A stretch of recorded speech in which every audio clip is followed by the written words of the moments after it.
We have a 17% average voting record to elect the CROA members, of whom 8 of them represent 53% of all the time on the board in the last 10 years. It's kind of inbred, and it needs to be examined. As I say, it's not finding fault with the current board or any board in the past. It is that to grow, to move forward, we need to evaluate and examine the processes that are running our town. It's like, in following the 9/11, it's the words, it's the little words in the contract. In following 9/11, the insurance companies had to decide if it was an event or 2 events. Because if it was 1 event, 1 plane, it was $4.6 billion, and if it was 2 events, it was $9.4 billion. So words matter, and the words in the contracts matter. And I encourage everyone to read all of them. I often do not find that every word has been read. And as I said, I just want to one more time raise my tiny little hand for this, because I think it's extraordinarily important. We are not being served. There are a massive number of new residents that we're going to get thrown in here in the next few years, and we need to be able to treat all of them fairly and to evaluate the process. But I do thank you for everything you do, even you, Leonard. Thanks, Vicki. All right, thank you. David Rose. That's it.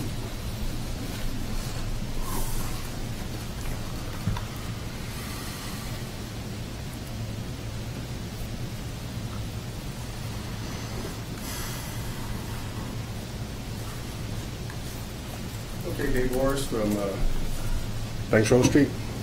I'm used to not standing up here, but it has to do basically with what you was talking about with this RFP. Now, I was here, well, before I even get started with that, back when the town was formed, let's face it, the Celebration Company picked out probably the best 2 people to actually represent. Seven Trent was with the CDD, CCMC was with the HOA. To this day, Seven Trent's been with the CDD for 20 years. There's no RFP. They never went out to bid. We went out to bid once here. It cost the homeowners $20,000 to go out to bid. If you go out to bid now, you're looking at least $35,000, maybe even $50,000 to put it out to bid. I sat through most of the hearings with these individuals that came in, and basically, out of them all, including Seven Trent, couldn't cut it with what we have here today. I mean, the employees that work for Town Hall are here for the residents. They just stand up great for all of us, and I take my hat off to all of them. And I wouldn't want to lose any one of them, and especially Pete, who actually sets this up every night and does all the work. Do we really want to lose him because of a contract change, possibly? I don't think so. So, as being here for 9 years on this board, I know what's been going on here. And I think just stick with what you got. No, don't go looking for something bad, because we did it once with the landscape contract way back when Vila and Son came in, and they destroyed the parks. Within 3 months, we had to fire them and bring in back Davey Tree at the time. So, if you do vote, just like I said, you want to keep this management team in place right now, okay? Thanks, David. All right, that's the last person who's indicated they wanted. Okay, Tom Susan.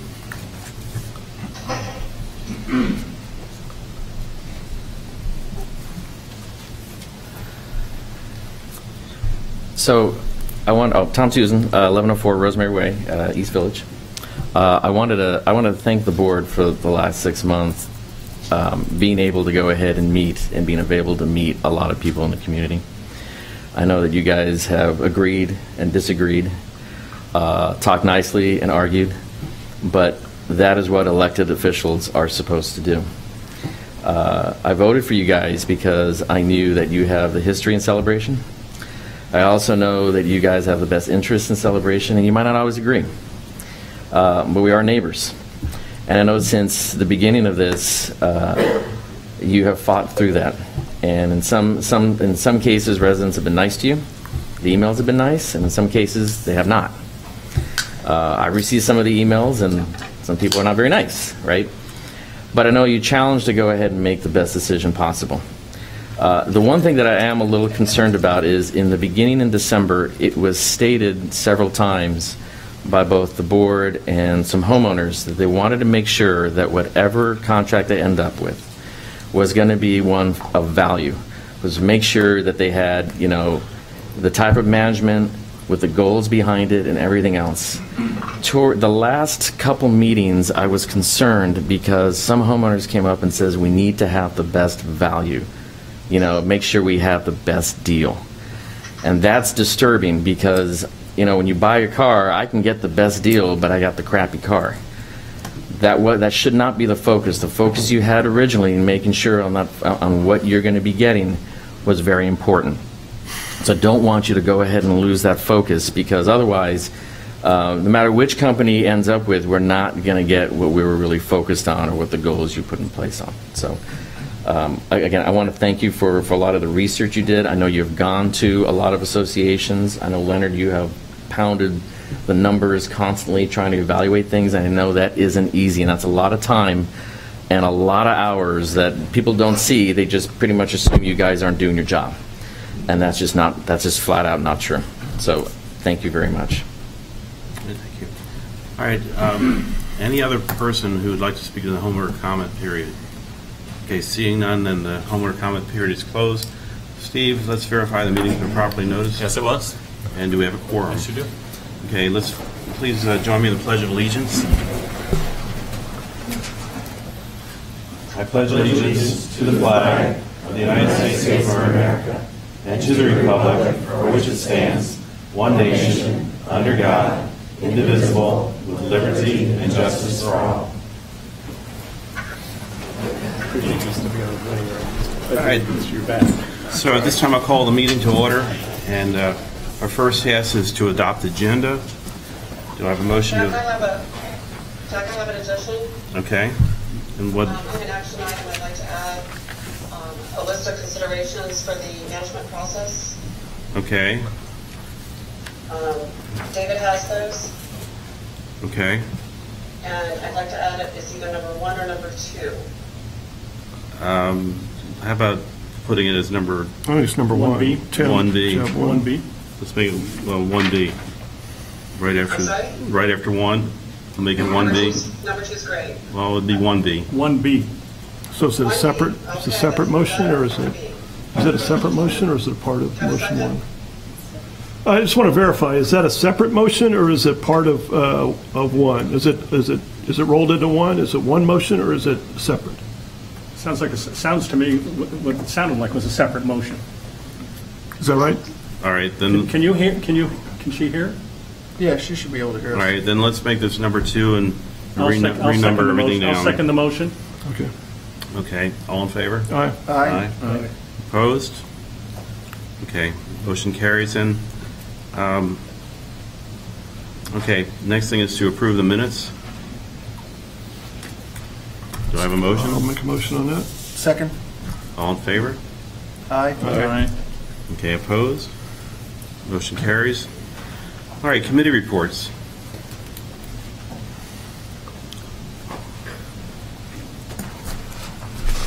Good evening. I'm giving the committee report for the ARC. 109 applications were reviewed by the committee in May, up 20 applications from the previous month. 99 were approved and 10 were declined.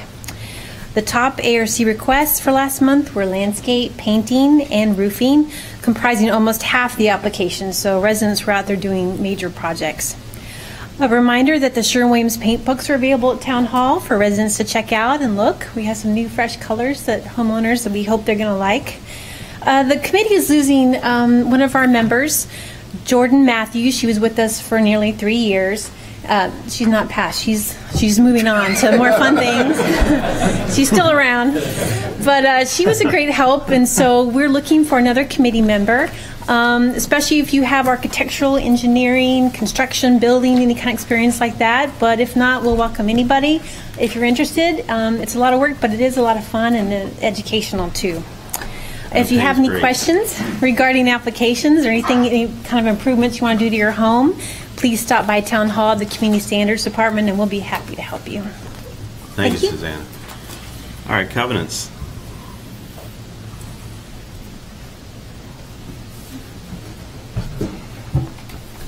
Good evening, Vaughn Roberts, Covenants Committee. The report for May, the statistics were approximately 1,450 inspections and re-inspections were conducted of single-family and service area homes. They did 70 resale and follow-up inspections. 146 completed ARC projects were reviewed. 61 emails were sent for minor items. 68 first letters were sent for major items or multiple minor items. At the May covenants hearing, the committee reviewed 9 properties with 1 resulting in a confirmed fine. And again, that has to do with a lot of the projects that come before the covenants committee have already been completed by the time they reach us. So a lot of those those fines are rejected at that point in time. Tourist season, especially with Walt Disney World, issues come up dealing with people renting their home or portions of their home or their garage apartments. This is just an update on what the rules are. The Chapter 7 Use and Conduct and Exhibit 6C, leasing is defined as the regular exclusive occupancy of a unit by any person other than the owner for which the owner receives any consideration or benefit, including but not limited to a fee, service, gratuity, or emolument. Units may be leased in their entirety for a minimum of 1 year, or a garage apartment for a minimum of 3 months twice a year. No single rooms or other fraction or portion of a unit may be leased, and no unit or portion thereof shall be used for operation of a boarding house, bed and breakfast establishment, or similar accommodation for transient tenants are not permitted.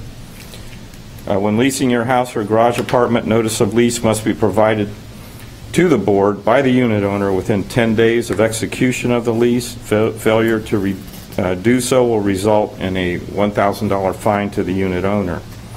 Short-term leasing itself is subject to a $100 a day fine, as well as advertising short-term rentals on vacation sites. Covenants Committee has an opening for a, we still have one, right? An opening. We still have an opening for a member on the Covenants Committee, so if anyone's interested, please contact Town Hall, where they can pick up a volunteer form or have one filled out. The inspector continues to drive through the community every 6 weeks, and people that see the inspector out there can stop by and speak with her and pick up some materials. She has some reference material that may help out. If you have any issues that you want to, as a homeowner, deal with, particularly dealing with the outside of your home, maintenance or landscaping, contact Town Hall prior to commencing it, because it may save you a lot of headaches down the road. And we want to thank everybody for that are doing maintenance and landscaping their homes to improve it, to help it make it a lot nicer here.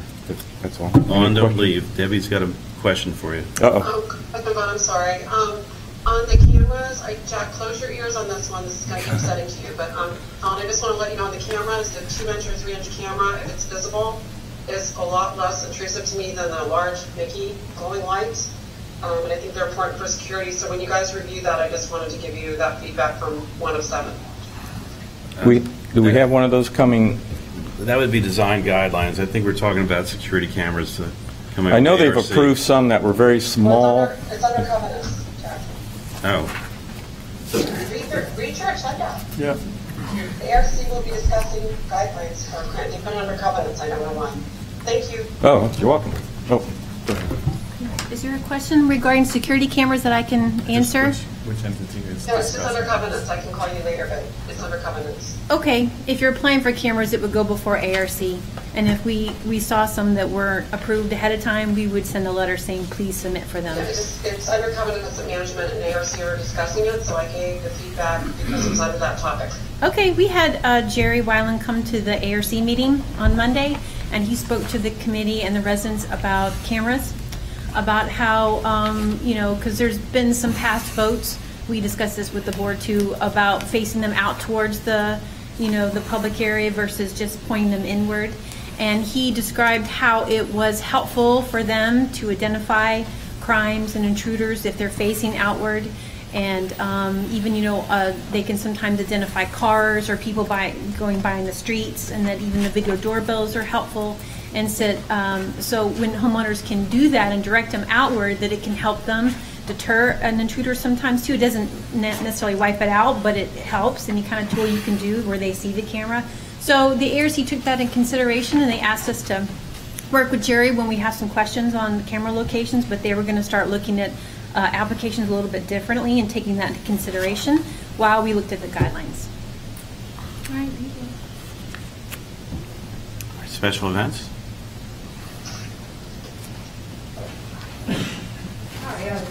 Hi, PJ. You're back. PJ Kitzler Cartwright, sorry, Frank, for a special event. First of all, I don't know what's going on at ARC and Covenant. Y'all must be working your members to death, because we had a 25% increase in our membership. Just wanted to mention that.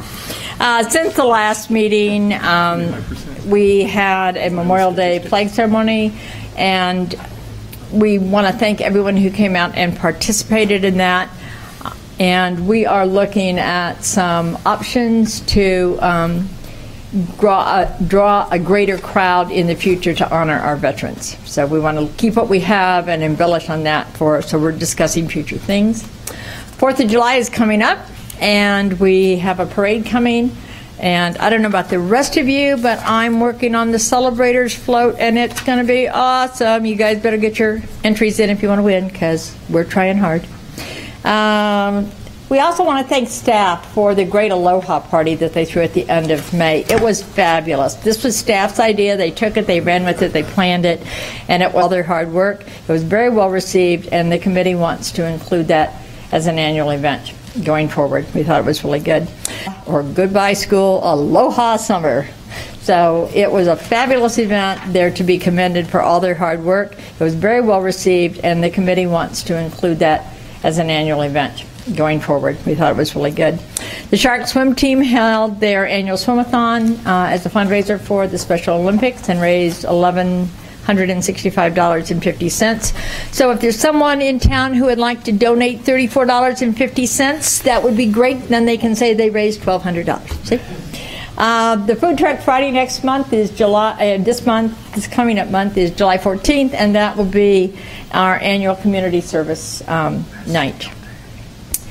The dog park has received a generous donation from the Montessori schools, and we wish to publicly acknowledge that and thank them for that.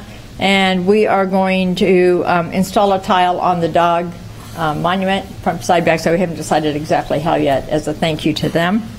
And speaking of the dog park, there's still a chance to buy tiles. So you can have your terracotta tiles.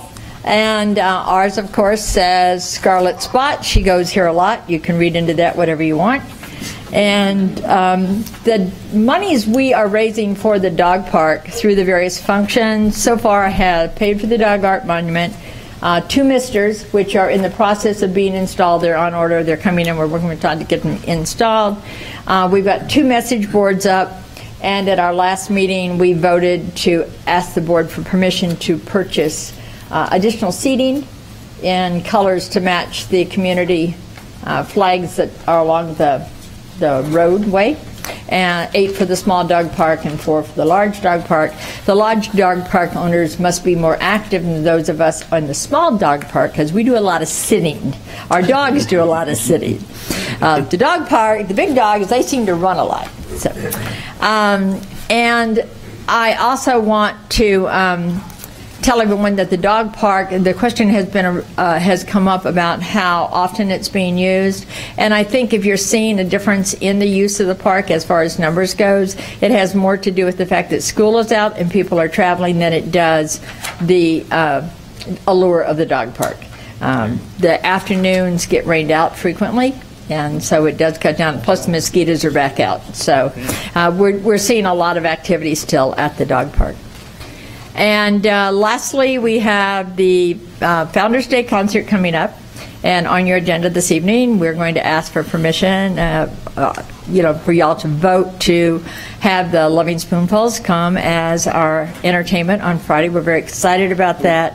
And it's a great mix for families and the silver-haired foxes in our group. Wait a minute. Is that the way to put it? Okay. Any questions? I just wanted to say you didn't have to be so nice. We would have liked you anyway. Oh. Yeah. That was summer in the city, too. It's an inside. Thank you very much. Thanks, PJ. Just a quick clarification on the minutes that were here, since, yes, I read them. Founders Day weekend, February 10th and 11th? No, November. Okay, good. Just want to... Friday, November the 10th. Just want to clarify. Thank you for catching that. And I also forgot to mention we are looking at presenting another opportunity to go see The Lion King at Dr. Phillips as a group from Celebration, and that'll be in March 10th. Is that the date we chose? March the 10th, and we're trying to squeeze it in among all the school breaks and everything, and with your schedule. So we want to, we've gotten really good response from people wanting to do things together, and so that's on the agenda, and you'll hear more about it in the form of a request for approval later. Good. Thanks, Thank you. Thank you for everything. We saw a lot of feedback with the recreation needs assessment that asked for off-site excursions. So the special events committee has kind of picked that up and run with it, and they're looking at some opportunities for that. Okay, and have you looked at the requested benches and stuff as well? I believe there are Adirondack chairs that they were looking at. So that'll probably be on the next agenda. Is that correct? Getting a nod? Yes. So we'll bring those to the next agenda. All right, Recreation Committee. I just had the 3450, so we're 1200. Good job. Someone watching at home, huh? Someone's watching at home. Very nice. There are 6 people watching at home right now. Oh, that's high. Yeah. That's high for us. Maybe they cooled their fun. It's kind of like the Nielsen ratings, huh? All right, so we're down to the Recreation Committee then. So advertising. I'll give the update for the Recreation Committee. At the last Recreation Committee meeting, the majority of the time spent was on the tennis proposals, and you have an agenda item, an action item tonight to discuss that. The other item was the lacrosse proposal, and we have selected, the Recreation Committee has selected a lacrosse group. There were some stipulations that were added by the Recreation Committee. Those will be added into the services agreement, and we'll see how it goes over the next year with that lacrosse group. But Recreation Committee is moving right along. At the next meeting, they're going to review swimming proposal to look at talking about swimming in the community and see how we can enhance the swimming program. And we'll continue working with the school for the facility use agreement for the school. So question on the Recreation Committee, having served on that last year, I know that we made a series of recommendations. Has the committee looked at those recommendations from last year's group and set a timeline on addressing those? We do have a timeline. We have you do have a timeline for that? From now through the end of the year is addressing one of those recommendations or multiple recommendations. We have them spread out throughout the year.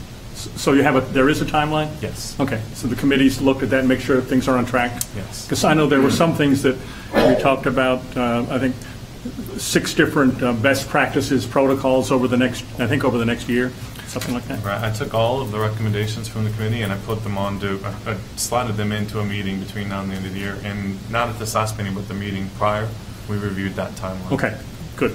All right, thank you. All right, thank you. All right. Ms. Kearns, the financial report. Okay, operating cash as of May 31st is $2,556,000. Accounts receivable were $455,000, which is a decrease of $130,000. Our reserves now have cash of $3.7 million. I was just looking in the financials to tell you how much of that is capital improvement money. We have 1.9 million of that is capital improvement money, which is for the amenities as we add those. And that's it. Paul, did you have anything? Yeah, I just had a as the couple treasurer? as the treasurer.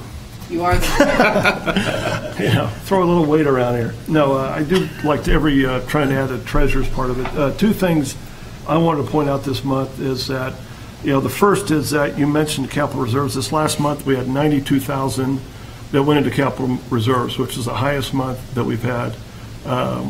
If we continue as we are now, we're going to hit $1 million for the year. And I want to thank the board and the staff. I think we made a concerted effort to try and ensure that all the monies that needed to go in reserves went in there. And that's very important for us in order to do the fields and things we want to do. We really need to try and raise $1 million a month. This stuff is going to be very expensive. Million a year. Well, let's go for $1 million a month. Let's set a little higher target here. She's not going to do it on But I did want to point, 2015, it was about 600,000 that we were raising. So you can imagine how much longer stuff would take if we were at that. So the $1 million, that's to me, that's a real positive. On the downside, the bad side, I mentioned this last month, is that our over 60 days, over 90 days, that, for 3 or 4 years, ever since the 2009 disaster, things have been getting better and better and better. And just in the last 3 or 4 months, we've started to see a creep up in our money going into over 60 days, over 90 days. For instance, over the last 2 months, from quarterly assessments, our 90 days have gone from 115 to 127. Our over 60 days has gone from 46 to 55. Virtually every line, attorney's fees has gone from 61 to 66. So virtually all our lines, we're seeing a negative trend in that. So I think for staff and then to kind of look at that and see, what may be going on. And I think for the board, we need to keep an eye on that because that's not a good trend. So that's my report. Paul, the question that I would have is, I know that Spring Lake is almost completely built out now. Is the reason we had kind of a banner month because they're almost finished building that out, and are we going to expect? A little bit, but we had 40 resale homes last month, so that also was probably about the largest resale home. So I think the good news there is that I think people want to live here, and so they're selling a lot of homes. I think Spring Lake is down about their last one, so I don't know how many they sell a month. We forecasted Spring Lake to be completed in August at the beginning of the year, so I think we're looking at August timeframe for 3 left. That to start flattening out. Yeah, their sign says 3 left. Well, I think that's marketing. Yeah, we're talking real estate. I'm not sure I'd go with that number. Adam, did you have something? I did. I just wanted to, having worked with... I'm sorry.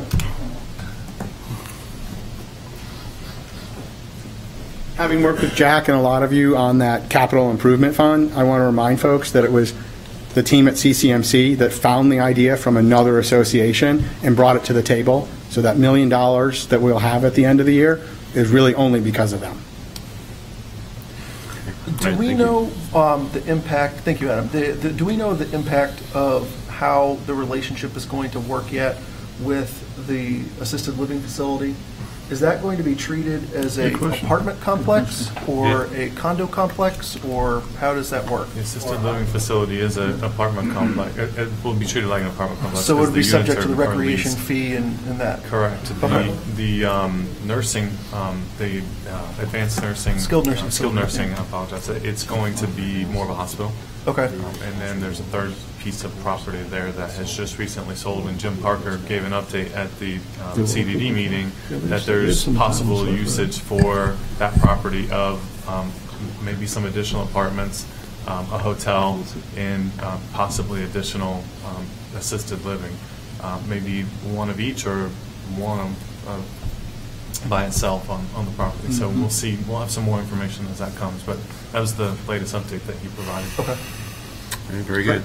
All right, then Matt, go ahead. I was just going to ask, how many units will come in the 257, I think. Windsor? 257. I'll have to look again, but I think it's Is that pretty 200, close? so it's close. Okay, you done? Yeah. Okay, management report then? If you don't mind, I'd like to switch up just a little bit. And Jennifer Ketchum is here from Comcast, so if she can come up first, and then it'll just transition into my management report. Sure. So Jennifer. Good evening, everyone. I am Jennifer Ketchum. I am the Community Account Representative with Comcast Xfinity. I wanted to come out tonight just to provide a quick update on some things that are going on with us. Construction timeline, I have been told we are still on target to finish in October, which is good news. Serviceability, Spring Lake, except for the 36 homes that are still currently under construction, we are serviceable and ready to go as of tomorrow. North Village, we're still making progress along. We should have an updated timeline for that in the next few weeks. Marketing for all of the current residents of Celebration, whether you're an existing customer or maybe a new customer, be on the lookout for a form letter that will come out to you as we finish the individual villages. It will let you know that we've completed the fiber project in your area. If you're an existing customer, it's going to ask you to please call in to do your fiber transition appointment. For new customers, it's going to let you know fiber's ready to go, give you all the information that you need to call in, get services set up. Restoration efforts are still continuing as we move through North Village and in Spring Lake. Any restoration concerns, anything like that, feel free to reach out to me, reach out to Steve. We'll assist with getting those taken care of for you. Car office hours. I will be on property once a month going forward for the entire day for office hours. Be on the lookout in the Friday Flash for that. It will have my office hours as well as an email address where you can email me, set up an appointment, or ask a general question if you think of something in between my time on property.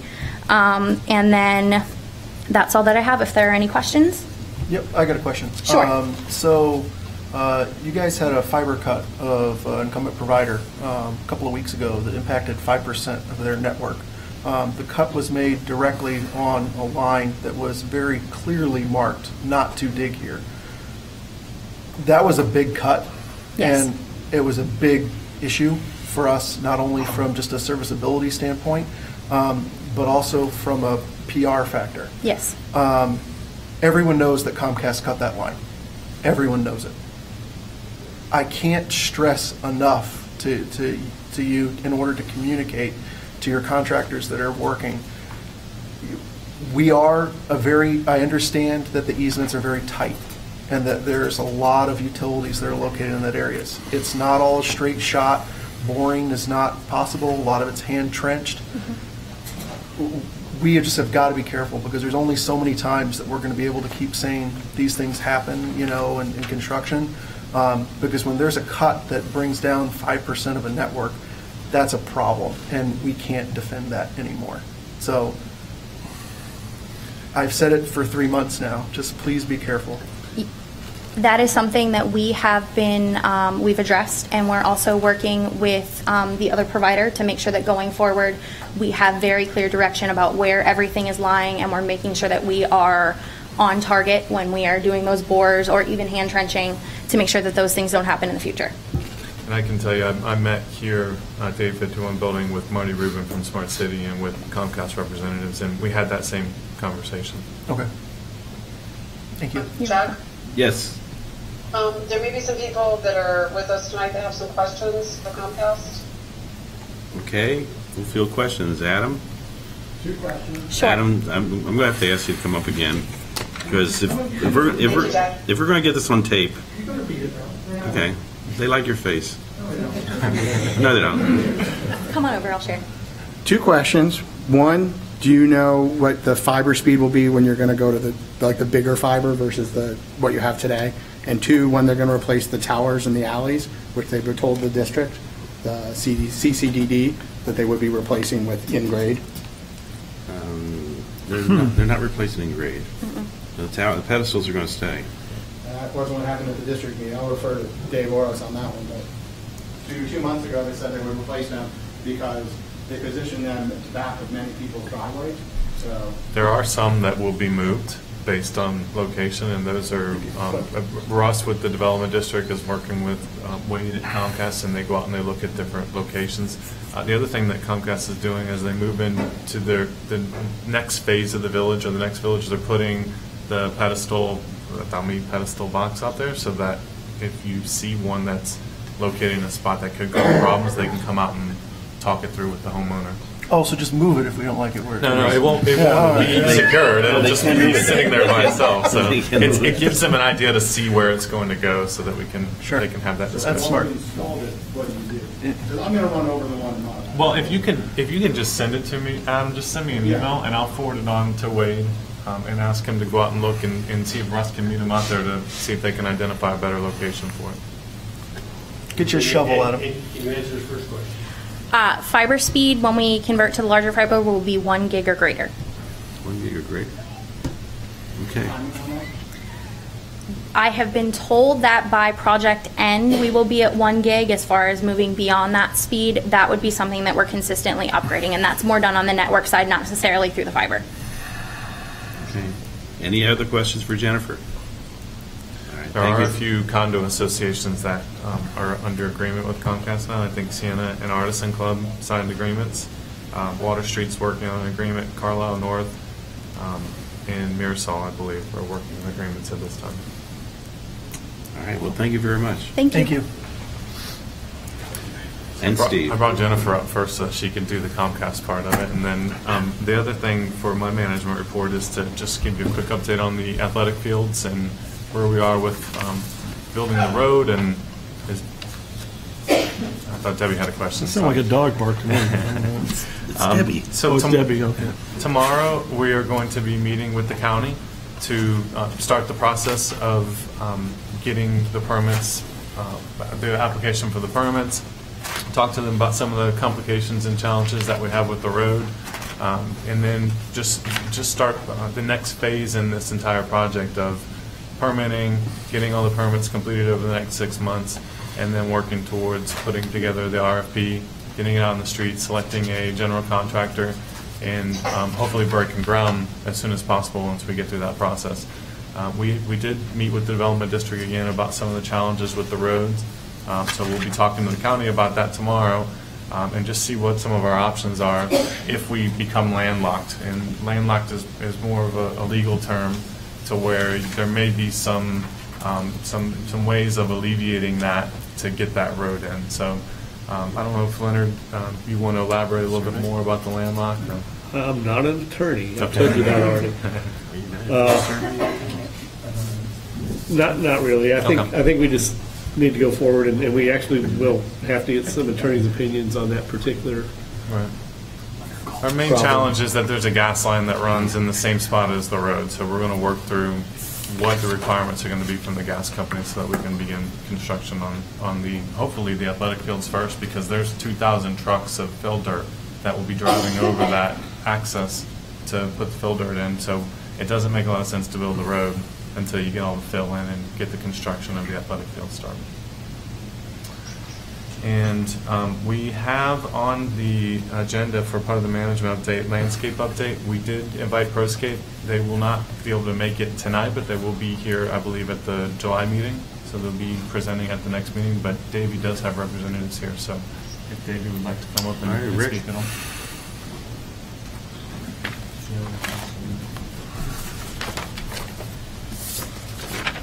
Good evening. Last time I was here, it was a complete drought, and I was saying to myself, we need rain, and then all of a sudden we got a lot of rain. Now the weeds are growing like crazy, and the grass is growing like crazy. We're having difficulty getting everything in. However, that's not hard to deal with. We are just slightly behind a little bit on some of the stuff, but we'll be caught up by this week and the first part of next week again. We've hired some additional staff to make sure we're above and beyond starting this weekend next week. Different crews starting.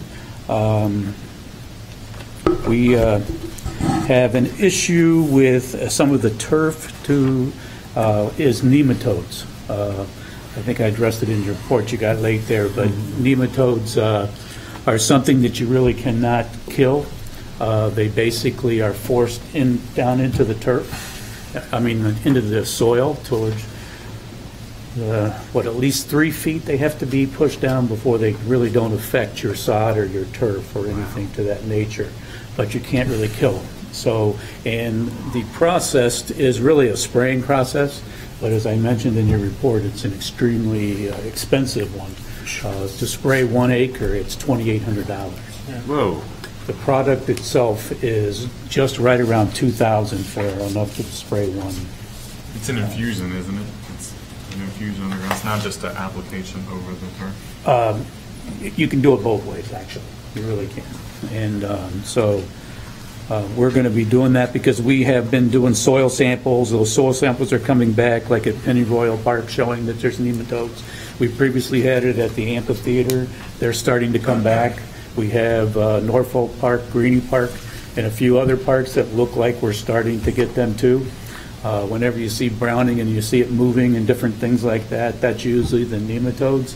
So we just took 16 more soil samples this week to verify that they're there, and then make a plan. I'll work with Todd and Teresa on what we do if we have those in all the other spots, but we're definitely looking for the nematodes to make sure there's not a problem. The turf weeds, we changed from one form of Roundup to another form of Roundup, added a few more additives, including a sticker, which is helping a lot to maintain the weeds now. The sticker is just a product that during the rainy season, it allows it to adhere right to the plant, to the weed, so it kills it very quickly and smothers it out. So we've added a couple more things, and I basically was training the crews myself and spraying with it, and it's working very, very well. So now we increased from spraying when we do our detail work to where we're now going out every other week and spraying. So now we hope to be ahead of all the weeds and instead of behind, waiting for weeds to pop up. So we pretty much probably finished the parks all today in one day because we have more than one person doing it. And if they didn't finish, we'll finish up tomorrow to get all that done. The Bermuda turf, it's coming up for the aeration and the top dressing in the month of July, so that'll be happening at that point in time. We're staying right on schedule with our map that we've been sending out to you guys on each item, staying right there or making notes.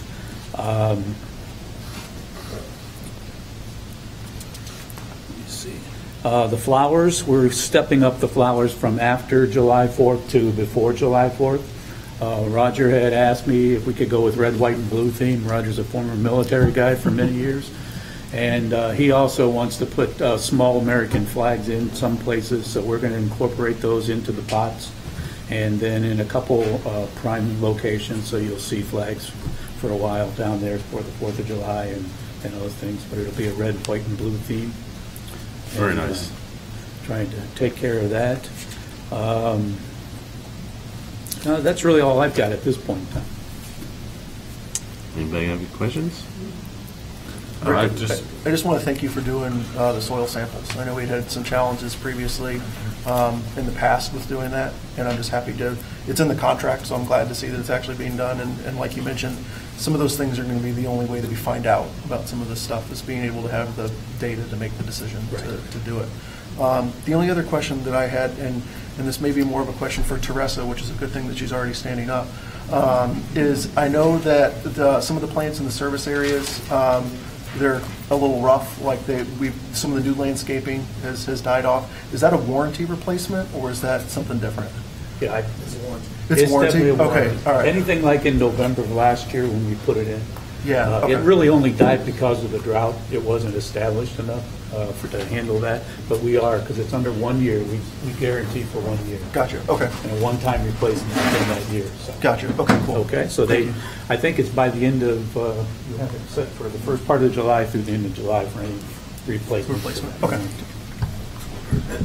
But Eric, one of the things I would point out is, and it was very detailed in your cell service request. You're welcome. We have requested, at least in service areas when Roger and I have conducted our landscape walks, that all of the dead material need not be trimmed or weeded. We just like it pulled out. Good. So we will have a gap, but there won't be any dead material there. And Roger's committed to making sure that all happens during their cycles of detail work. Okay, cool. Yeah. And nicely, Rick has offered to, do whatever he has to make sure that happens as well. Okay. Great. Thank you. Thank you. Any other questions? If you don't mind, I'd like to just go back real quick to nematodes. I have experience working with nematodes on athletic fields in my prior position, and they're nasty. They there's not much you can do. There's not much proactive things that you can do for them. And I know that it is expensive to do the spraying or the nuking to get rid of them. There are some ways, though, that if you can keep the root base really strong, it will help reduce those numbers. So I'll work with Rick and Todd, make sure we get those soil samples, because we really want to look at what the counts are. And when they reach a certain level, you might not have a choice but to do that. But we'll just talk about the most cost-effective way to try and get that, because I don't think you can ever completely eliminate the nematodes. No, they don't. It says, I was looking them up while you were talking, and it says a good freeze would help. Yeah. Since you brought the rain this last month, I thought, Yeah, so Rick, you asked for rain last time and it worked, so if you just request a freeze. A freeze that will go down 3 feet into the ground, too, by the way. All right. Any other questions? No. Thanks very much, Rick. Thank you. Roger, which branch did you serve in? Right. Oh, the Army. All right. Well, thank you very much for your service. Come visit me at the USO one of these days. I think you're an intelligent guy. That's all right. So that takes us down to the action items then. All right, tab 1 is a motion to request CCMC to rebid the current management agreement as part of the contract review process. This is not to preclude the possibility for a future RFP. Do I have a motion? A second? I will second for discussion. Okay, and discussion? Well, I've got my, because I don't know with this added thing, I don't know how things are going to go here, but I do need to, obviously, I've been concerned about this and have been very much in favor of doing an RFP. I want to outline my reasons and my concerns and take a minute to do that. Probably won't do any good, but I'm going to do it. First, I want to mention that we need to mention this, is that we've asked for input from the residents. A lot of residents have spent time sending us letters, come to our meetings, and I detailed the results of that. And of the at our last meeting, we had 12 speakers come forward, and 2 didn't speak about the RFP, but of the 10, 9 spoke in favor of the RFP and 1 spoke against the RFP for 90%. Emails we received, and we requested emails from the community. Our 27 emails that we got, we had 25 that were supported the RFP and 2 that were happy with CCMC. They didn't necessarily say that they were against the RFP, but they were happy with the service that CCMC is doing. I want to make a comment on that, and that's 92.6%. And I want to make people understand is that I know people said that maybe some of these the comments that I saw, with the exception of 1 or 2, were all very measured and seasoned, very respectful. And they didn't say that they wanted to do an RFP because they were unhappy with CCMC. There was nothing about that at all. I think most of them are happy with CCMC. The reasons they stated, and that's the reasons why I believe an RFP is warranted, is because that is the only way to ensure that you can get the best price for the community, which we have a fiscal responsibility to get the best price, and to see what services other companies are providing. Do they have, they would come forward with what they're doing elsewhere, and we could determine. In many ways, you go through this RFP process and you find out, gosh, that's a great service. We'd like to have CCMC do that. You learn so much about providing enhanced quality of services for our community. It doesn't mean that you absolutely wouldn't give somebody the lowest bid that would win. It's obviously, nobody that I know would sit there and say quality would be first, price would be secondary. But you find all of that out in an RFP process. The reason I am so concerned about this is because I've been down this road before. When I was on the CDD, Davey had the entire landscape contract. CDD was working with CROA to, it made sense to have one company do it all because you have efficiencies there. We're working with them to rebid it. CROA decided to go ahead and give the contract, their portion of it, to Davey without a bid. Davy gave them, and this is in 2008, Davy gave them a 3% reduction in price. Davy came to the CDD board and said, I'll offer you the same deal, a 3% reduction in price. At that time, our contract is the largest contract in Celebration. It was a $1.7 million contract. And we said, no, we're going to put that out to bid. From that bid, we received, one of our bids was from Gerard for $900,000, saving $800,000 a year. So over 7 years, that's $5 or $6 million. And we spent 90% of the time looking at making sure that they would be able to provide the quality of services that this community deserved. And you can talk to Brian Smith, who worked with both companies, and service quality improved from Gerard. So when you see the maintenance facility, that was built, when you see the alleys that were redone, when you see the lights that were painted, you need to thank Gerard for that, because they paid for that. It was money that came to our residents, and it did not go to Gerard's headquarters. And I bring that up because it's when we look at our contract, we can sit there and say, what compelled Gerard to give that bid, and I was just talking to Dave Orlis about that, and he said, well, Gerard's not making any money. And I said, you're absolutely right. They're making money because we don't take advantage of what we have in Celebration. Everybody, this is a premier community, and if you have the contract in Celebration, you build your business. And don't kid yourself. Gerard, if you look at their website, it's got Celebration on it, and they've lost money here, but they made millions elsewhere. And that's going to be the same thing with this contract, is that there are people dying to get into Celebration, because they get Celebration, that is going to build their business. And you know what? We need to represent our residents and take advantage of that. And the only way you're going to find that out is through an RFP process.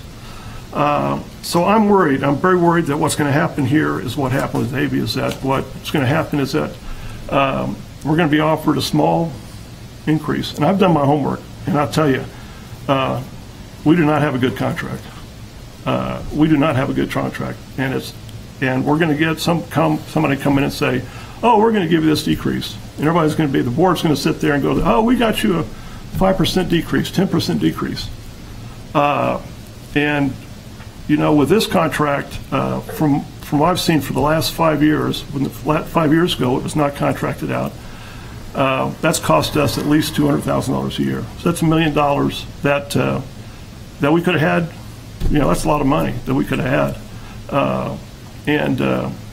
Well, again, we'll never know that. I have done, and I will thank the board. The board has done a lot of research. I don't know where they're at. I tell you what, I know where I'm at. And again, we do not have a good contract.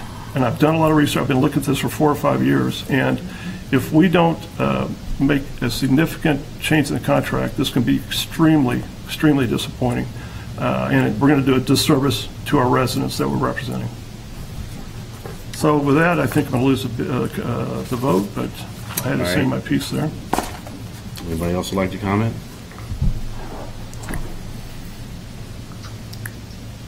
I will. Leonard, it looks like you're ready to go. No, I'm not ready to go yet. Okay. I have about 10 thoughts. Sorry. Go ahead. But I think it was the board workshop.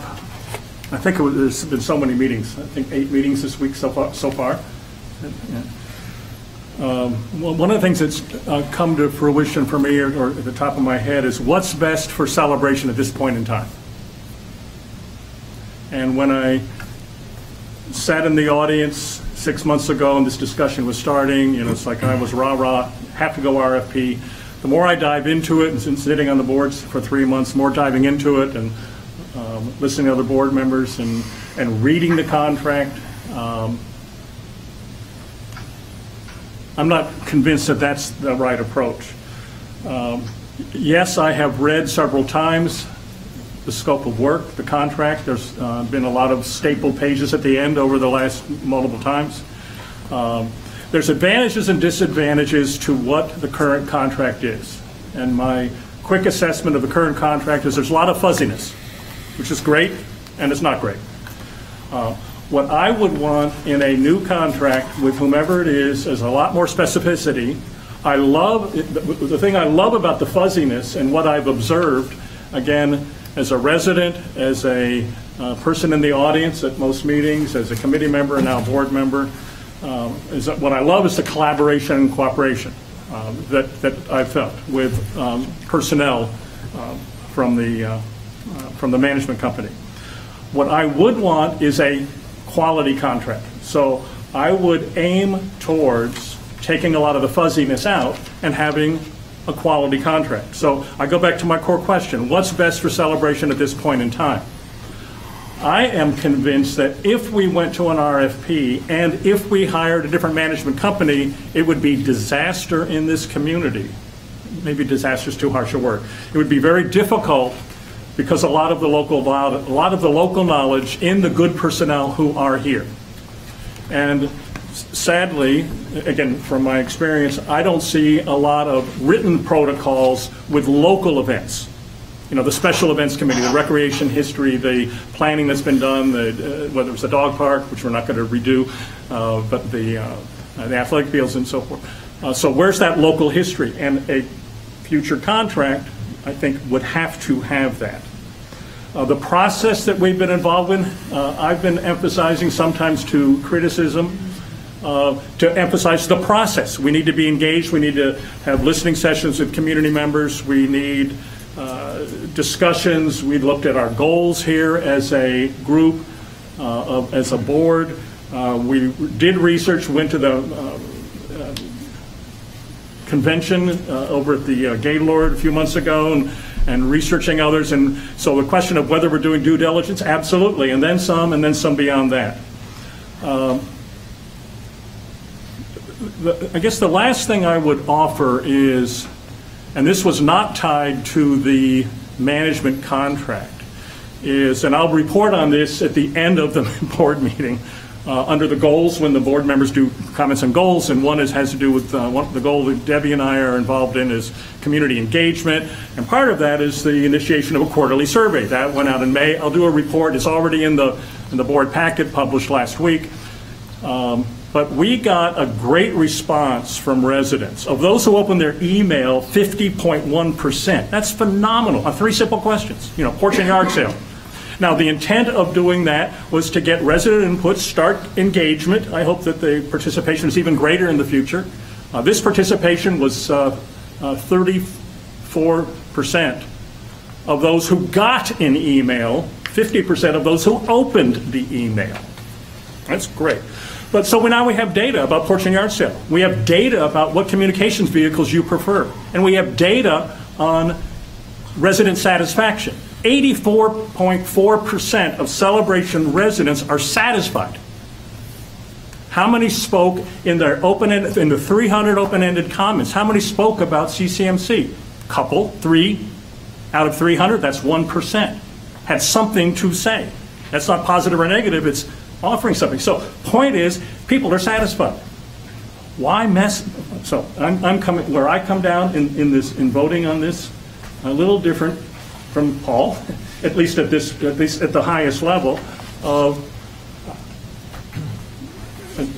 to open up to RFP or to open up to RFP. I think can be problematic, but there are some things that I would like to see, and it's not just about price. It goes back to Tom, if that was the right person who said that, or Adam. I think it was Tom who said, what I heard is, we need to pay really attention. Let's not just look at dollars. We need to look at dollars, but really look at quality and look at services. And it's all about what's best for our residents, our community. So those are my, if you will, I didn't count them, but 10 points. Or thank you. Almost. You want to see if Debbie wants to? Debbie, did you want to say something at this point? Sure. I'm not sure if y'all can hear me. I just wanted to say that the board has spent hundreds of hours on this, collectively well over 1,000 hours on this process. The board has made themselves available just this month alone over 20 hours to speak with people individually in case they are not comfortable to speak at a meeting or on camera. I want to emphasize that this motion, the first motion, does not preclude an RFP. And an RFP also does not mean that CCMC is out. or that they're in. It's again, it's a process. It's not something where we're for or against. This is a process we're going through, and the board, I feel, is open to exploring this. I've experienced tremendous support from the residents, and I feel that most of the input has been very constructive. And I guess I'm just asking for people to be patient. Again, it's a process, and it's not something that we can make a snap decision on. It involves about 10,000 residents and people in our community that I care very deeply about, and it's something that's going to take the full board to work together to achieve. Thank you. All right, thank you. All right, Leonard, were you speaking next, or Tim? No, Tim or someone. Good. Eric? I guess I just need a clarification here. Currently, the motion that sits on the table is Tab 1. It doesn't include any of the additional addendum that David had previously discussed, correct? Correct. Okay.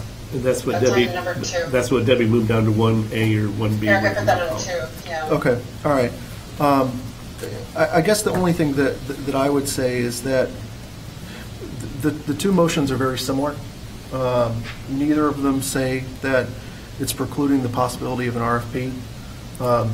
The one concern that I would have, though, is that, to echo what David had said, is that we need to make sure that we have a defined outlined process for what the heck we're doing. The 7 of us sit up here and we know what's going on, but the thousands of people that are out in the community don't, because quite honestly, that's why we're elected to sit up here, is to deal with those kind of questions and to figure this sort of stuff out. And they're satisfied because hopefully that means that either us or management or someone is doing a decent job of what we're trying to figure out.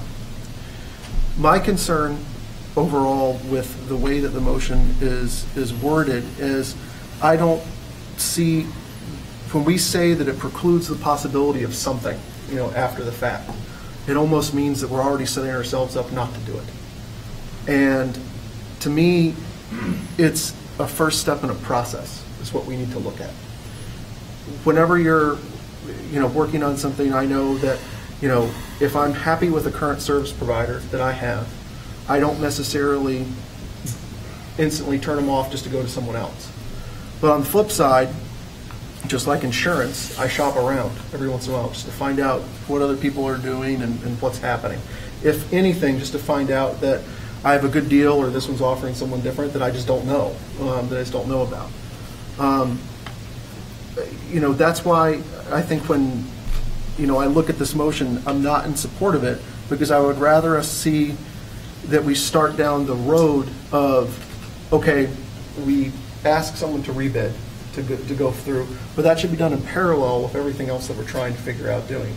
Whether that means that we bring in a consultant to come in to talk to us about what's going on, someone completely external to us, the incumbent provider, everyone, so they can maybe give us another idea. It's going to cost money to do that, but I think that it's money well spent. We spend money on sillier things, in my opinion.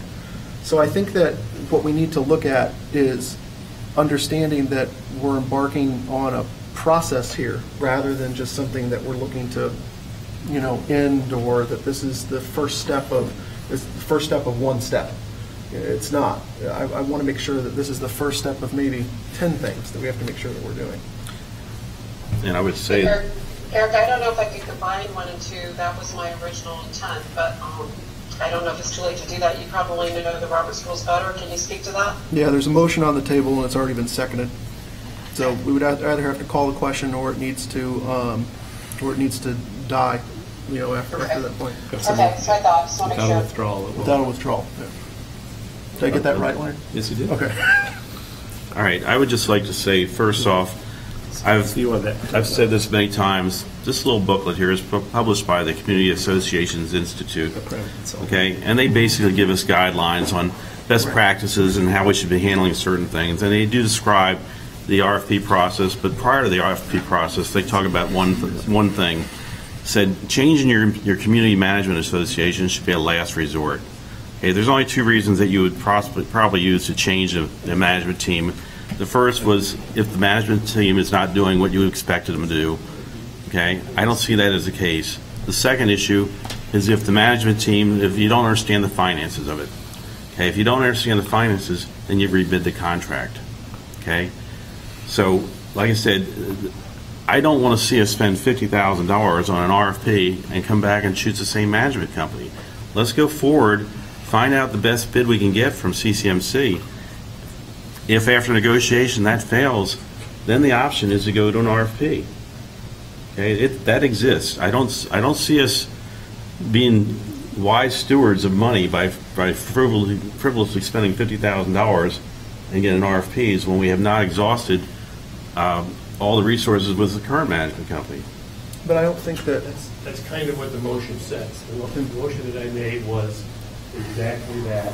Preclude the possibility of future RFPs. Not to preclude. All right. Is there any further discussion then? I guess my question to the board is that you said, does everybody on the board feel comfortable with what is the finances? What is a competitive contract out there? I mean, you can't go into a negotiation with somebody about this price, which is a huge, huge thing, without knowing what's a good price, and what's a bad price. What I've said is that I've done a lot of research, and I think it's a very, very bad price. But so I actually feel pretty comfortable. But I'm one person, and I get outvoted on stuff most of the time. So I'm very uncomfortable. I wouldn't feel comfortable unless the rest of the board felt pretty comfortable about what is a competitive contract, and it's done the research and feels comfortable with that. Well, that's what we have to see, is if it's a competitive contract. Well, but they're going to present. Let me remind you one thing. They're going to present a contract with prices, and we're going to have to determine. How do we determine if that's? Let me say one thing. It's not just price, okay? No, I understand. It's quality of service, the level of service we get. I understand that totally. I understand that totally. Okay. No, but how do we? I guess could you ask my? I think that's a legitimate question. You don't. If I go, I understand there are a lot of services where you go to and you say, I know what a good price is. I go buy a car, you know what? I look it up and I see this is what this car is going to cost. So I don't necessarily need to go to an RFP and go to 3 dealers. I know what a good price is. I'll go to a dealer and try to negotiate that good price. But you do it knowing what a good price is and what this community would deserve. And as I said, with the Davy contract, that was not done before, and it cost the community a lot of money. I believe it cost the community a lot of money when this was done 5 years ago because the board did not enter into that negotiation. There was not an RFP. The board did not enter into that with a understanding of what a competitive price was. But if the board does feel that way, I'm good. I think the question that that I have with the whole piece too is I know that we've quite honestly been challenged as a board in some of the research that we've gone and looked at to try to find similar sized communities with similar types of services. I don't remember which community it was, but I know that one of them, most of their community buildings are actually property of their development district. They're not under their homeowners association. So when you look at the price for what you're paying for a management company for that piece, it's hard because you're not comparing it apples to apples. And I don't think we're ever going to find an apples-to-apples comparison. A lot of homeowners associations, aren't necessarily have both the number of assets that we have as well as the recreational activities and community programming, that sort of thing that we do. But on the flip side of it is I don't think that precludes us from asking the question to, I'm going to bring it up tonight, but, looking at a camera project, I knew one of the providers right off the bat was not going to work. But I at least got a price from them, and I knew what was going on. But I also saw their level of service was crap. There was no way that they were going to be able to do what we needed them to do. But I didn't know that until we had the discussion. So that's my concern. I think that we just need to make sure that we still facilitate having the option for that discussion and to find that out. That option exists no matter what. It's in the motion. So just to clarify the motion, and I think, Eric, this goes to your point of several minutes ago. It says the motion to request CCMC to rebid the current management agreement. Is this not really a motion to start that discussion and look at the financial part of that? which then would be followed by something that is not out yet, but it's been among some of the board, or all the board just recently, some of the specific standards, and then it gets into a scope of work. Isn't that, it's like a multi-phased, It is. Isn't all of this? So it's not like, okay, we're voting today to go ahead and just, let's write the contract and we're done. That's not what the vote is, although it could be interpreted that way, or is that? Yeah. Okay. Yeah, and I think Can you maybe clarify? The question that I have. Read the motion, it's as clear as day.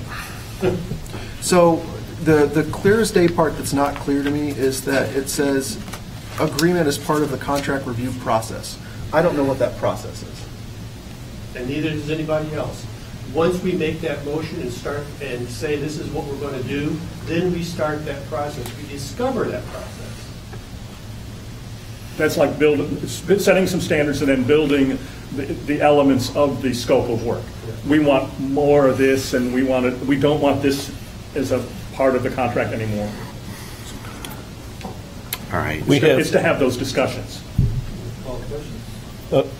May I get in real quick? Yes. I do a lot of numbers, and until I see a number come back, I don't know whether it's a good number or not. So that would require a rebid or a bunch of different RFPs. But as the first step of this, a rebid makes sense to me. Now, David did up a document with, I think the rest of the board members have seen, and some of these things we'll be talking about as the second portion of this, of this first, I guess 1A, 1B, whatever this has been named. It's two. But these are all things that are more contractually oriented. So they won't even be hit until we see a number that makes sense to us. If we don't have a number that makes sense to us, I'm out then, and I can go to RFP immediately in my mind. And when you say makes sense, you mean is agreeable. Am I correct? Is agreeable to us? Personally, through the research I've done, and I read numbers like you guys read letters or emails and such. I have certain numbers chosen already in my mind that when we get through the three what I have named profit centers in the contract already at various other meetings, if it's at or below that amount, then I'm ready for step 2 of going through most everything you have here. And Eric, a while ago, we were just talking on sidebar when Jack was speaking, talked about a lot of these things. A lot of these things would be parallel to everything else. It wouldn't be. It wouldn't be. You start on the rebid right now because a few of these things, rebid or no rebid,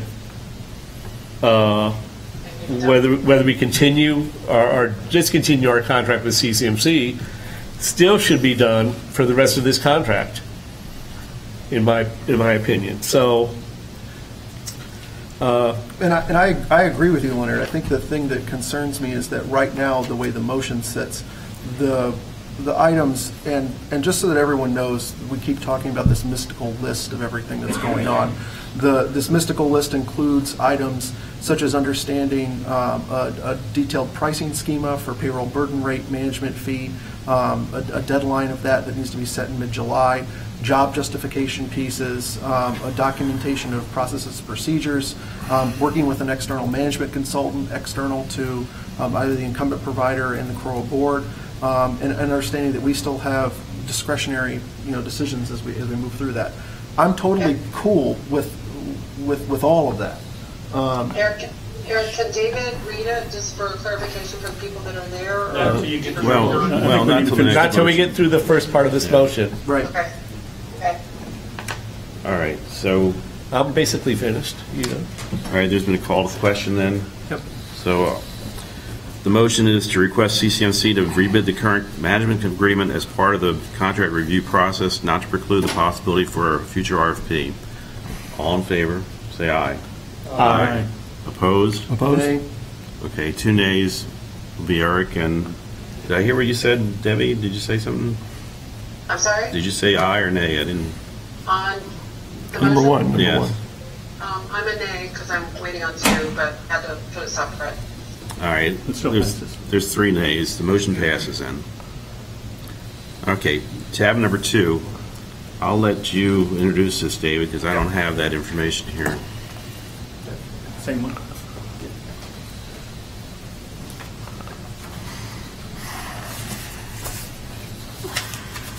Then this one. You got, okay? Yeah, got it.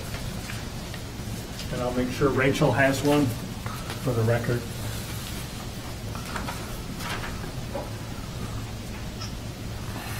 So we're really looking, I need the mic. We're looking at item 2 here, and I'll read this. So item 2, which is the motion 1B, is as the first step in this management review, in this current management agreement contract review process, is the following, and we have 5 items here. And it says, if this pricing schema that's presented by CCMC is acceptable to the CROA board, the following additional items are to be done, and we put a date in here so we make sure that this is rolling. That is to be done by August 15th, 2017. Provide a job justification for each employee. The format to be provided by the CROA board by July 1st. So job justification for each employee. We've heard that in testimony or public statement in one of the workshops.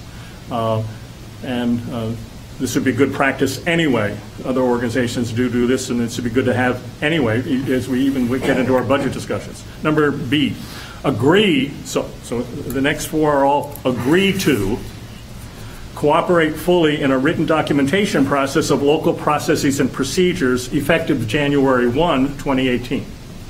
This will be reviewed on a quarterly basis.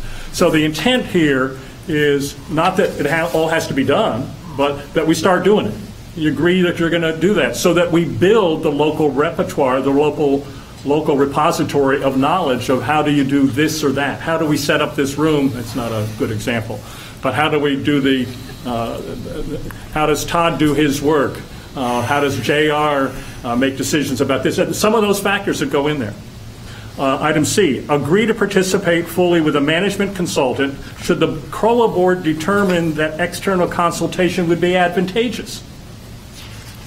This management consultant would be hired by the CROA board between September 1 and November 1st, 2017. The consultant would review and make recommendations about management efficiencies with a report due by November 15th, 2017.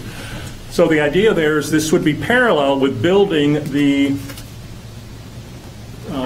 scope of work and to help identify gaps. And I would assume, or I would hope, that the current management company, CCMC, would want to do that. They may want to do it on their own. They may be already doing it on their own. But to agree to participate should the board deem that it's necessary. Item D, agree that the CROA board may be involved in discretionary decision-making on certain positions and specific personnel. This is currently limited to the executive director position. That's in the scope of work where the board is involved with the executive director. There may be occasions where the board needs to be involved. There need to be some protocols and some safeguards in there, but agree that the board may be involved. And then last, agree to identify specific approaches to incentivize costs to save money.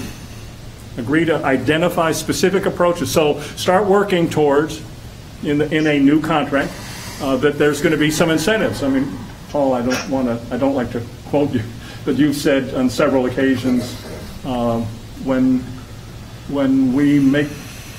every time we add a new employee. Or no, he says it better. Sorry, Nutter.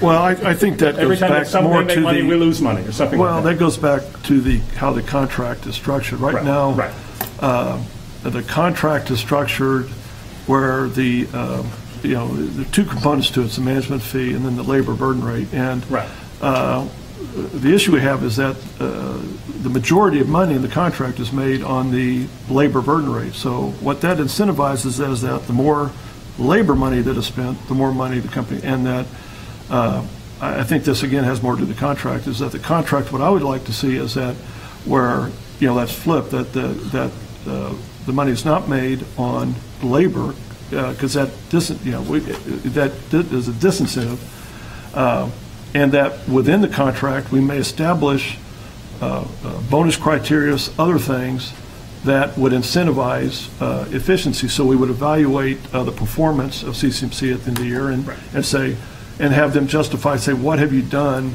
to improve efficiencies in the organization, and then and quality. I mean, any bonus structure should obviously include quality as well. But so to me, it's like our contract has the wrong incentives. We need to align our incentives with your provider's incentives, and when they do well, when we think they do well financially. When we think they back so. Yeah. So the intent here, and this is several of us have met and then had conversations here and there, just to try to tighten up some things and to do this in a reasonable time period, but to keep things moving. Because the intent here is, should we not have agreement on the pricing structure, or should we not have some of these other things, or not reach agreement on what the specific elements of the scope of work are, then we need time to go to an RFP, because the current contract ends in 18 months, a tad over 18 months. We need to be ready for a smooth transition if we need to go there. And we can't do an RFP a year from now. That's late. So we need to be wrapping this up this fall, this summer and fall. That's the framework of this. So that's what these are. And again, the last four are agreeing to participate in this. I would like to... So please, comments and thoughts. I'd like to make a motion. I'd like to make the motion, since the first one did pass, that the contract review process... sorry, Rachel. I'll make the motion that the discussed and written process outlined in item 1B is to be used as the contract review process as voted and approved in item 1. Okay. Is there a second? Makes sense. I'll second it. Yeah. Okay, discussion? Let me start some discussion real quick, because I'm going to step out in just a moment. Some of these items can be done tomorrow. We could add some of these on the agenda right now. I'm looking at, and I know you brought up B here, correct? Right. And these things can be achieved strictly through policy directives without even going through the contract. Basically, we speak with one voice as a board. We instruct the management company to do A, B,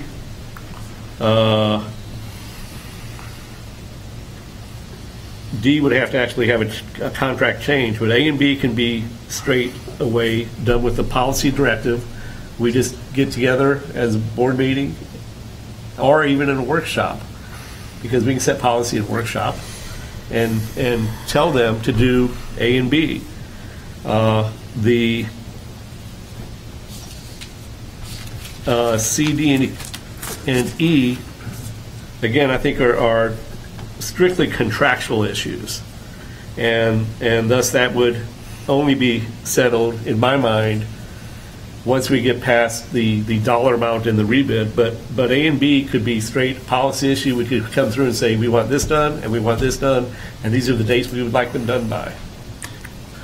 I would argue against the second paragraph and second sentence in B. This will be reviewed on a quarterly basis. I think that's excessive. I think annual is more than adequate. Well, I'm just saying, but that doesn't, I'm sorry, I spoke over you. That does not preclude it still being a policy directive versus not arguing that with you versus a contractual issue, which C, D, and E clearly would be contractual issues. I'll let you guys continue to talk. I'll amend my motion to remove the... Do you have a copy of this, Rachel? Yeah. I'll amend my motion to remove the second sentence of letter B, which states this will be reviewed on a quarterly basis, and just remove it entirely. And then we can set We can figure out the timeline. Figure out the timeline as Yeah, the intent on that is to make sure it's on track. Right. That's, Eric, I'm sorry, could you restate your motion? I had a blip in my here in the bio. I'm gonna have to piece this together. Yeah, so the motion, I'm making the motion that we utilize the discussed process, and in item 1B, to be used as the contract review process as stated in action item 1 that was approved. So you're adding item 2 to 1B? No, I'm simply stating that I want this to be used as the contract review process in the motion that already passed. You want what to be used? What we have written out? Yes. What, is it read? Okay, okay, got it. Thank you. I'm good with that. Okay. Any further discussion? Yes, I have a couple. On A, what I'm worried about is says provide a job justification. I think what I expected out of this is much more than just them providing. To me, this is an important part of it, is that they would meet with the board to discuss all this, job justification, and come to agreement on, all the positions. So I think this is one of the most important parts, where it's like, this isn't just in providing, it's like, this is an in-depth discussion about our structure, our organization. Does it make sense to have, do we restructure it this way where this is, and we come to an agreement on that. So I think, it says this, and I think that's what the intent was, is that we come to an agreement in terms of the structure of the organization. For 2A or 2C? 2A. I think the intent on 2A was not about how it's organized, but that every job justify every job that exists, not how it's organized. Well, I'm saying what's going to happen, they're going to say, okay, here's what this person does. I think the important part of that is to sit there and then go through and say, well, okay, this is who reports to who, this is how it's structured, this is their job responsibilities. To me, you get in discussion of, okay, what makes sense? Does it make sense to restructure this some way, or does this person make sense to be under that? I think we need to, this is the time. This is the time to sit there. Usually, we only have input. We can make comments about stuff. We usually only have input to who to Steve's position. To me, this is an opportunity. We are renegotiating the contract. This is an opportunity for us to go in and say, listen, this is how we want this organization structured differently, and have our ideas, have a discussion about it, come to an agreement about it. Okay, first of all, none of us at this table have any property management experience to be able to say who's justified and who is not justified for a property management staff of this size. None of us. Okay, and that, in my opinion, is pure micromanaging. Just like D, there is no reason why we should have any decisions on any employee hiring below the executive director. That is purely getting in their business, and it is micromanaging.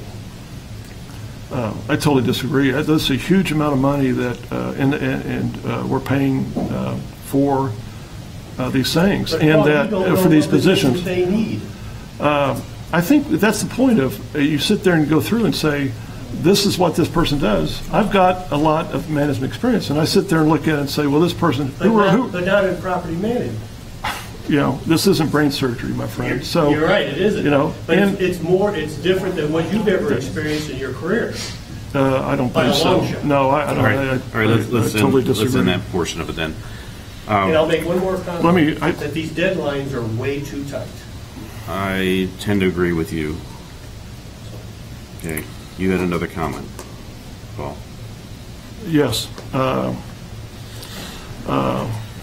One area that I've talked to some of y'all about and I understand that it is in process, but to me, the biggest thing that we are lacking is a regional office. Now, my understanding is that there is going to be a regional office in place coming in fairly quickly. I just want to make sure that, and I've heard that there is somebody coming in to head it, but I want to make sure that all the key positions that we need in terms of support are going to be added as well.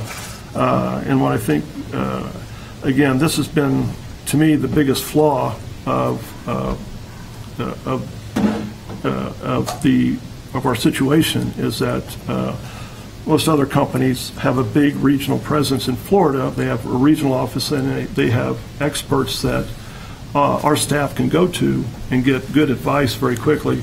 So I want to make sure that we have that it's going to be a fully staffed with a personnel person that is on-site personnel, maintenance, and system support, so that our staff has the support that it should. That's what we're paying for with the management. That's what you're paying for. You're basically paying for a good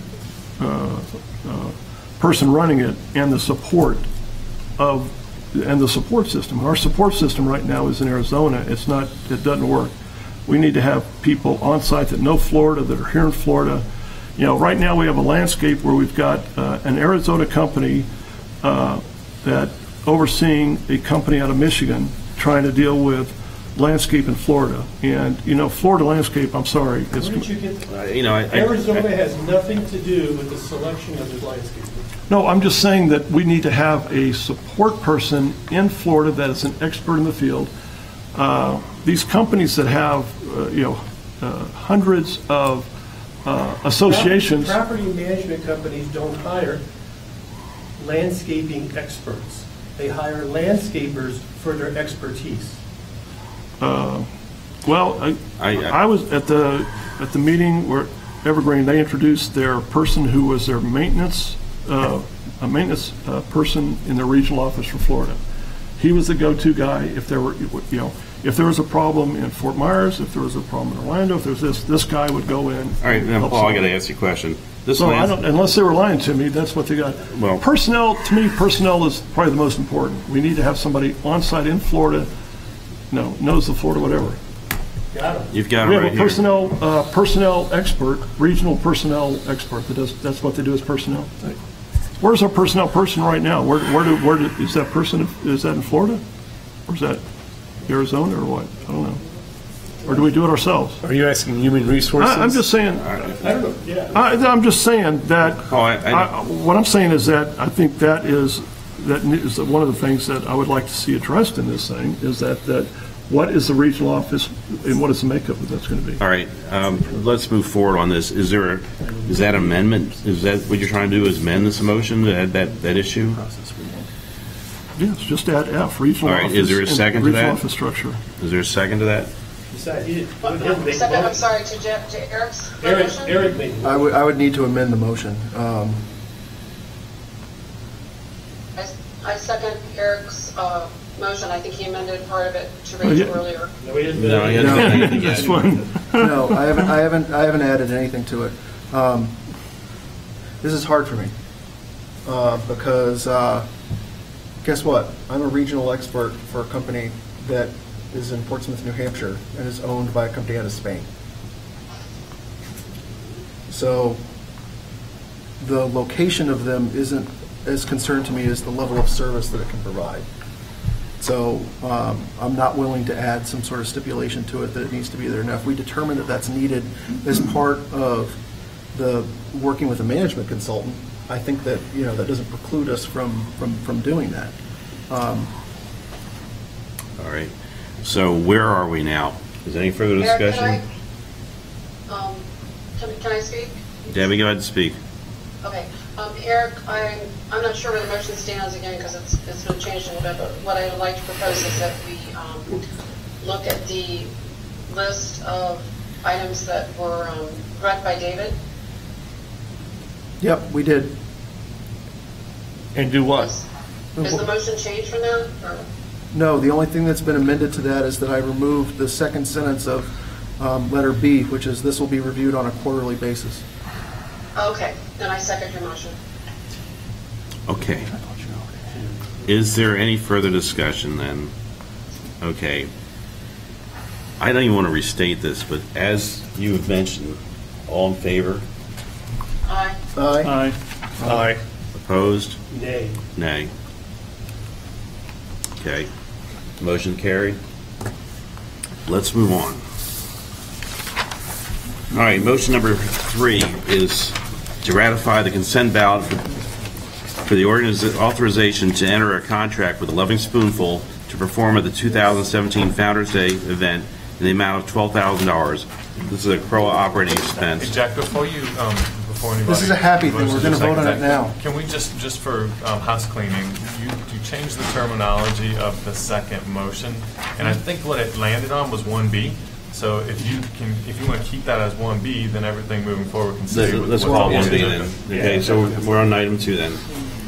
So the motion to ratify the consent ballot for the authorization to enter a contract with a Loving Spoonful to perform at the 2017 Founders Day event in the amount of $12,000. This is a CROA operating expense. So moved. Second. Any discussion? All in favor? Aye. Opposed? Motion carries. I'm too young, I think, to make Debbie, that vote. Debbie, you heard it? Debbie, did you vote? Loving Spoonful. Did you vote? Yes. Have you heard of them? Yes, I believe in magic. All right, tab 3, motion to approve the Empower offer in settlement for the dock stamps charged for deed in lieu of in the amount of $8,500. I move to approve. Okay, any discussion? All in favor? Aye. Aye. Opposed? Okay, motion carries. Tab number 4, a motion to approve the renewal of the CROA annual software support contract for the period from 7/1/17 through 6/30/18 in the amount of $3,500. This is a CROA operating expenditure. Second. Okay, any discussion? Steve, can you talk about where it's actually used right now, and like have we used it? Yep, it's facility booking module is online, so anybody can go online to look at availability for any of our facilities that we rent out. You can also register for programs. We register now for summer camp. We registered last year for Founders Day picnic tickets, so we have the ability for program registration also. So I know what it does, but do people use it? Yes. Okay. Yeah. All right. We sold all of our tickets last year, a majority of our tickets through RecPro online. Okay. And then we also, I know my own son at summer camp, I showed up and they said, hey, you haven't paid yet, Mr. Waring. So I went on and paid for him at that time. So it is convenient. And it will be used more as the rec program gets more fully implemented. So when you want to court downtown, you can reserve it. And the ones already been reserved will show up. You'll be able to see whether they're free or not, somewhat. Right. Okay, any further discussion? All right, all in favor for the motion to approve the renewal of the RecPro annual software support contract? Say aye. Aye. Opposed? Motion carries. Tab number 5, the motion to approve Advantage Tennis to provide professional tennis services for Celebration. I move to table item 5 pending further discussion from the Recreation Committee. Second that. Okay, motion's tabled. Actually, You have to vote? you have to vote. All in favor? Aye. Aye. Aye. So it passes. Okay, thank you. Can we just some clarification on that? Is that at the next Recreation Committee meeting? You'd just like that to be an agenda item for them to Yeah, discuss? I want the Recreation Committee, in light of the comments that were made during homeowners' comment, as well as a lot of the comments that we received via email, just for them to relook at that and make sure. I don't think we're in no rush to have to approve this. So I think that if they can just relook at the information and then make the recommendation again to the CROA board based off of what they determine. Okay. I think we're looking at August 1st as our deadline, so I think we can add that to the agenda for the next Recreation Committee meeting then. Do you have a question on that? Would you like to come up? I knew I'd seen you before. It's familiar. So obviously when we reviewed these, one of the issues that did come up is not all the RFPs were complete, in the sense that everything that was asked in the proposal was not answered by each group.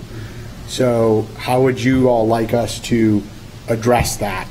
Because that, without some direction, leaves it a little ambiguous. So they were evaluated on If you left the question blank on the fourth grade test, you get no points for that question.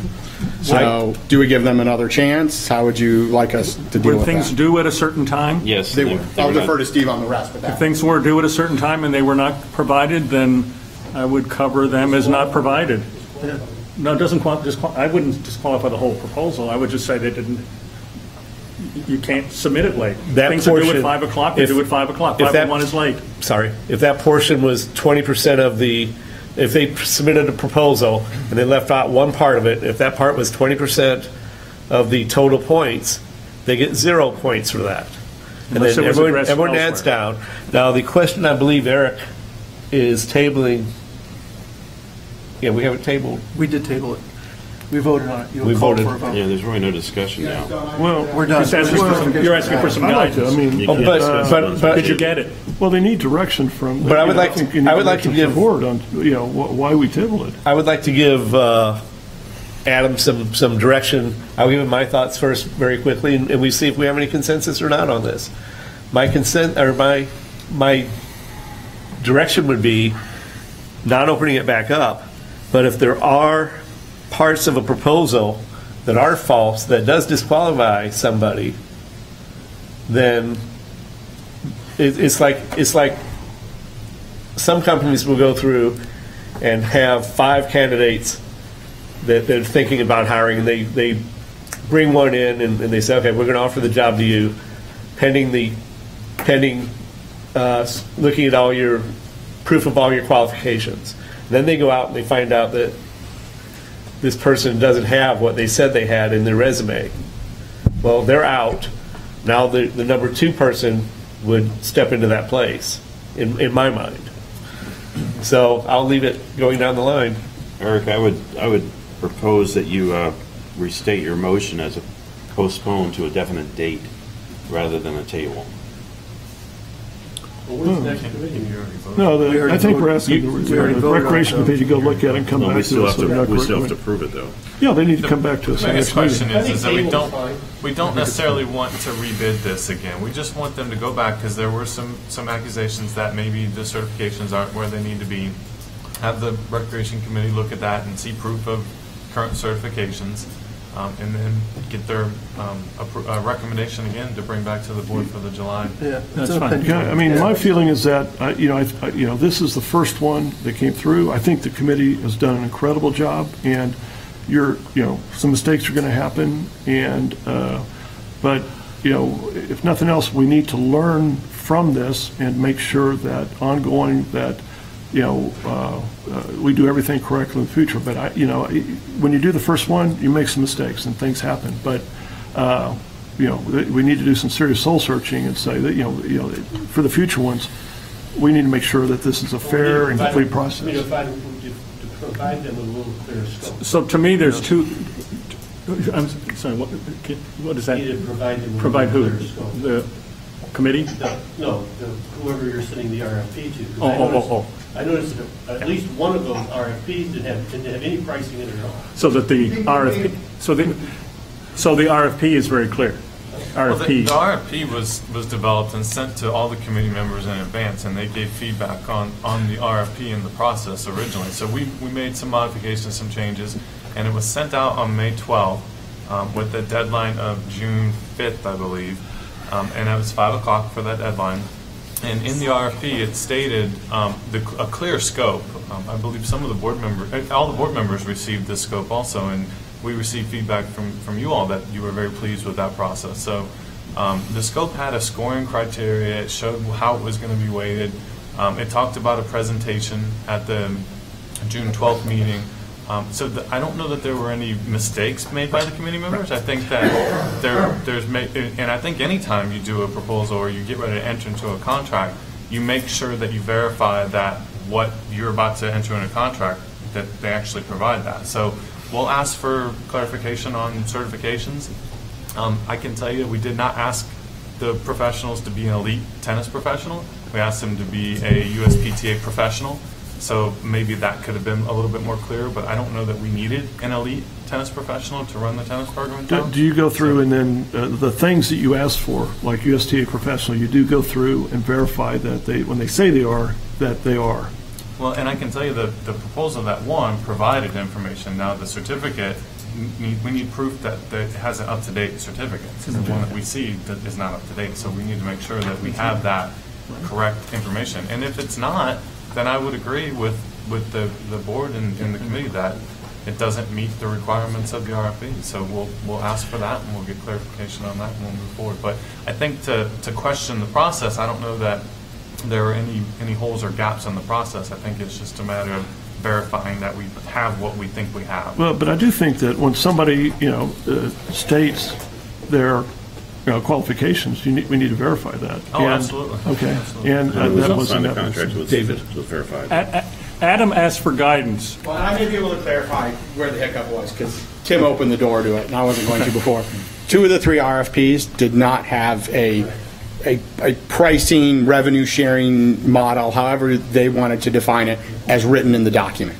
And that was part of the scope? And that was part of the scope. And so that's not a little thing in my mind that was left out. I can't speak for the other committee members, but so that became very challenging to evaluate without that. And so even if we were to go back and rediscuss it, because I think there were some good points that are brought up again, and as Paul said, this was the first one or one of the first 2 with lacrosse, so it is good to learn from, as we get into this process. But if someone didn't complete something so key in it, how do we give them another chance? What would you like us to do? So and then how do I change it if they did? To me, the guidance is to look at the process and were there any mistakes? Fair. So look at your process. Yep. And then the other is, and this goes back to what Leonard said, because there's some accusations that some things were stated as false. Was that we need to investigate? I completely agree with that. Yeah, or was that so? And to me, there may be some minor falsehoods. So to me, the question on something that might be found to be false is, was that substantive? Was it enough to really turn things? If it was a minor thing, I mean, you just have to decide in your judgment of the committee, your judgment, was it substantive? If it was substantive, sure, you might want to throw it out. Yeah. If it's not substantive, you say, that wasn't correct, but that's not a big deal in our committee's judgment. I mean, that would be my and again, guidance. it'll be your final decision. We only make a recommendation. So the other thing is that, because we're dealing, a lot of these are smaller organizations, individuals. These aren't big companies, and that, if somebody submits something, if they're missing something, give them the opportunity to go back to and say, listen, you're missing this, or maybe there's a misunderstanding. Do you understand what we're asking about here? Let them, help them complete the process. So then we have, because you don't want to sit there and say, well, we got 3 bids, well, 2 didn't really fill it out, so we're stuck with this one. That's what you don't. You don't. Yeah, so I hear you. I think it's hard for me on that one. Is what was in my mind personally. So one of many committee members. Yeah. What was missing to me was a fundamental of it in the sense of you didn't come and tell me what your cost was. You didn't come and tell me what your revenue share was. How do I even evaluate you? I mean, we've had a whole conversation tonight about cost and expense. I think that's the guidance. I hope that's the guidance that you need. And so we'll do our best. Good. Until next time. Can we get some responses? Because some accusations. Actually, wait a minute. Jill had her hand up first. Jill had her hand up first. Then Dory. What about me? Jill, please. Out of the 3 companies didn't submit that information, then perhaps it was not clear that information was required. So I believe it wouldn't be, if you're missing information, you usually ask for it. And nobody asked about pricing that night. Nobody asked about any of the specifics. Even outside of that, I think part of it too is just, I don't know that the task force understood, tennis in general, or even tennis specific knowledge. I felt like, when you're talking about credentials, I think to me that's one of the most important things. What have you actually accomplished? What certifications do you hold? What is your experience? So I think verifying those was crucial. I read the RFP itself, and so it clearly stated what the town wanted and what the revenue share were, any of that. So I would assume going into it that you would have to agree. So why restate what you've already required and saying, hey, this is how it's going to be set up. CROA is going to be in charge. We want this many people to this many people, per class. This is, it was laid out extremely clearly. So I would assume if you're applying for that, then you would have to agree to it, because it's sort of kind of the rules of what you were looking for. Jack, I can tell you, I am not a tennis professional. I don't even play very well, but I do have 15 years experience in working in the industry of tennis, and I did reach out to someone that I've worked with in Seminole County that is active in USTA. I verified a lot of the stuff within the scope. So the scope, in my opinion, was clear on what we were looking for. Okay. I think that's tabled now, so Wait a second. that's good for the committee to. Now, before you, Dory is next, then Leonard. Dory's on the committee also, so go ahead, Dory. Yes, I'm also on the committee, and I know you're passionate about the tennis pro that you'd like to come here, but just on behalf, I didn't know any of them prior to. I don't know them. I've never really talked to any of them. You're making these assumptions, but I just want to say that one of the statements that you stated, I was there, was incorrect. So I just want you to know that just because you're hearing one side doesn't mean that that's necessarily the truth. And the other thing is that the prior to, none of us on the committee had talked about this before. The RFPs, we had no discussion at all. We all voted independently, without discussion, based on the proposals, based on the RFPs. And the decision was decided upon because of what the committee thought as each individual worked best for this community. And the other assumption is that none of us knows anything about tennis is incorrect, because some of us do. So I just wanted to say that I just wanted to give, I know, but some of us do. So I just wanted to, the other two gentlemen that were there aren't here and don't have the opportunity to speak. All of them were qualified. What we did was we based it on what we thought as individuals, and then as it came out, we had no idea how anyone was going to look at the proposals and look at the demonstrations and instruction that they had, and then that's how we based it on. So I'm speaking on behalf of the other two gentlemen, that did give very, very, very fine discussion about what they would propose. So I just wanted to. Thank you, Dory. Leonard? Thank you, Dory. Thank you, Dory. The system they went through was to prepare an RFP, disperse the RFP. They had a deadline for the RFP to be into by that time. These 6 members then went through and scored that particular RFP, and then the scores were tabulated, and an individual was chosen. Well, the next step was verification of credentials, and basically we should receive a full confirmation that the credentials are verified. So I would like to see that, number one. I'll have that for the recreation. No, I know you've already heard that. The second question is 9 days after the committee making a choice a long enough period to make sure you have all of these credentials gathered together to make sure there's nothing slipping through the cracks as far as our and it sounds bad when we say minimum requirements, but that's the requirements of the RFP. So I support fully the way the sorry, Eric got me off track there. I was hoping we were on the maple trees. No, I support the way the committee went through and looked at the RFP and came through to the end. I think at the end point, then, it's up to you, Steve, basically to make sure all of the verification of qualifications through third parties or whatever are made, and if that's done, I'm set with that. Yeah, there's multiple items. There's the proof of insurance. There's a lot of things that have to be submitted for the agreement. No. So right now, I mean, again, this item has been tabled at this meeting. I'm not ready to untable it, which could be done. So I think we've already I think we're ready to discussed go. the table item. We more than discussed it. Let the committee Well, you don't have review to it. discuss the table item. We just chose to discuss Let me it. just ask one question, because Debbie has asked to add 2 sentences.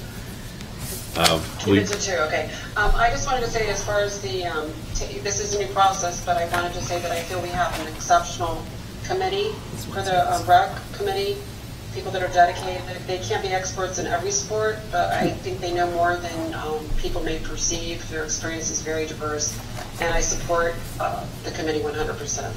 All right, let's move on now, okay?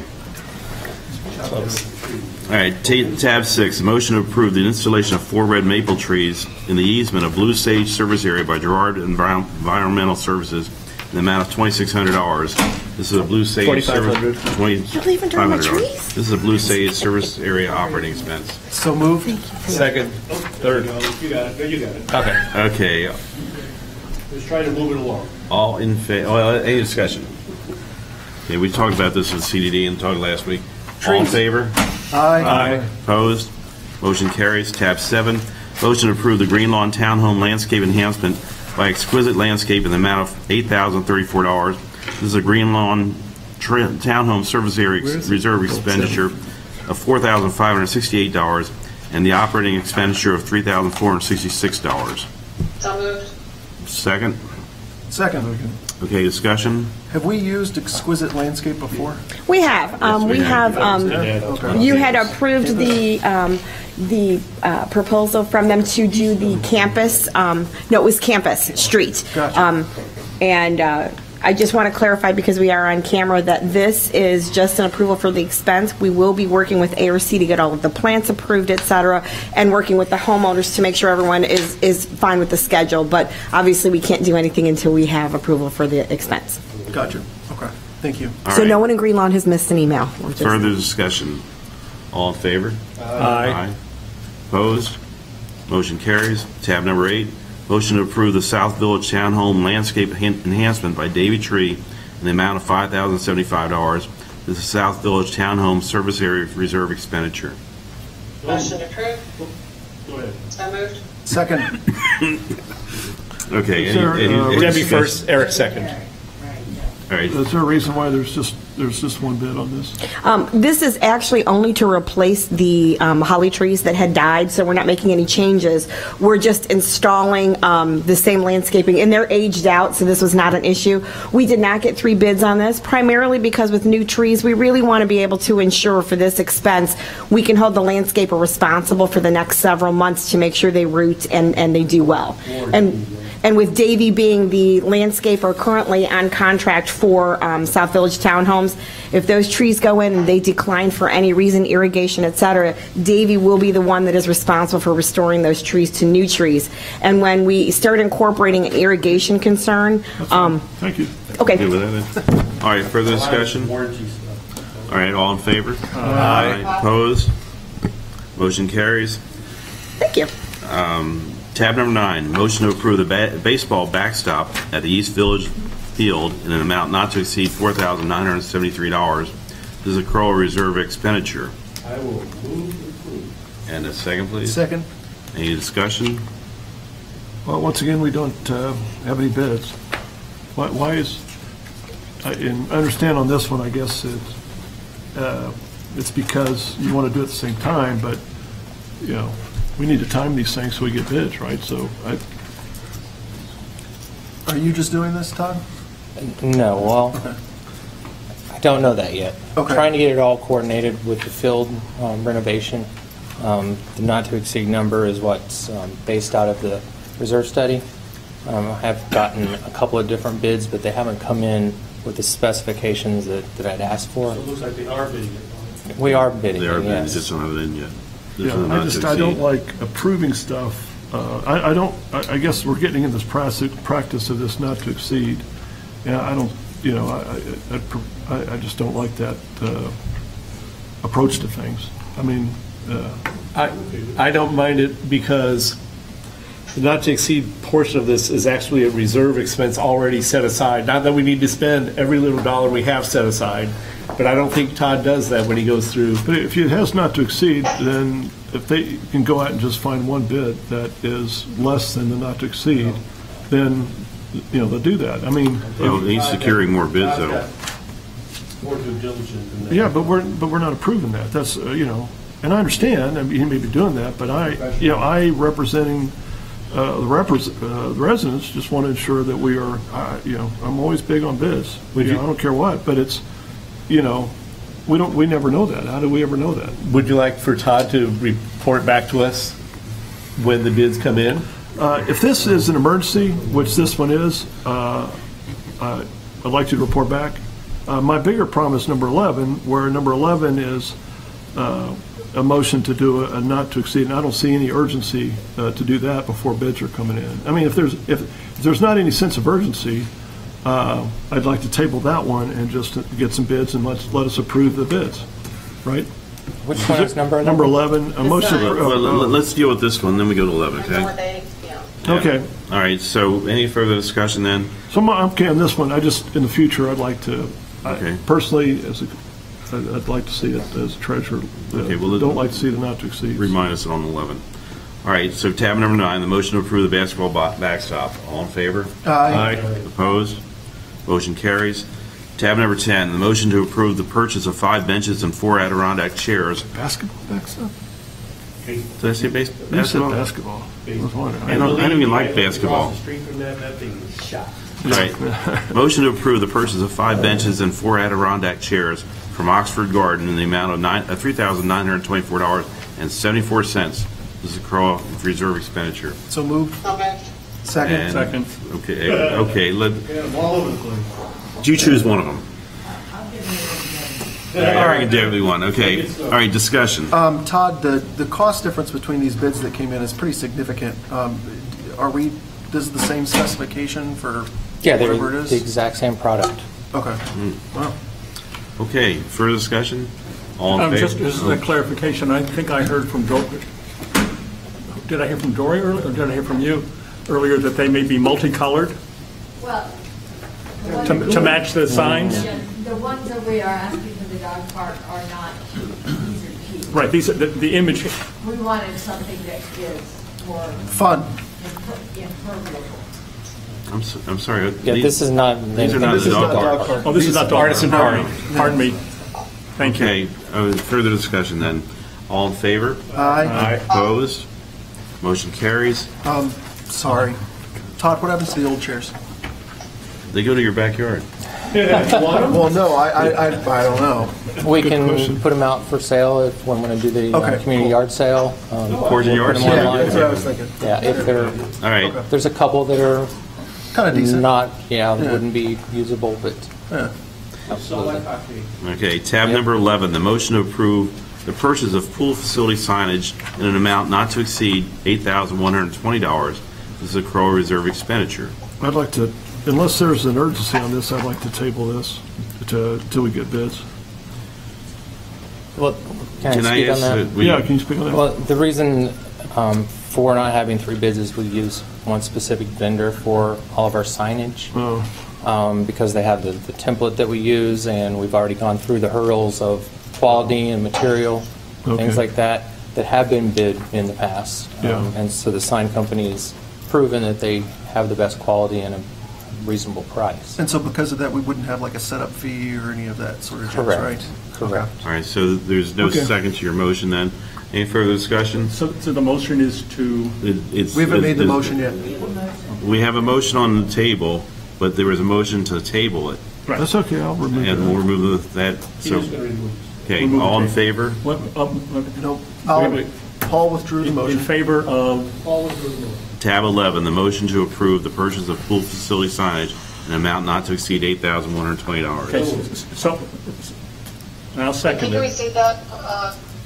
Motion to approve the purchase of pool facility signage in an amount not to exceed $8,120 and no cents. Okay, so Paul withdrew his table? Yes. Okay, thank you.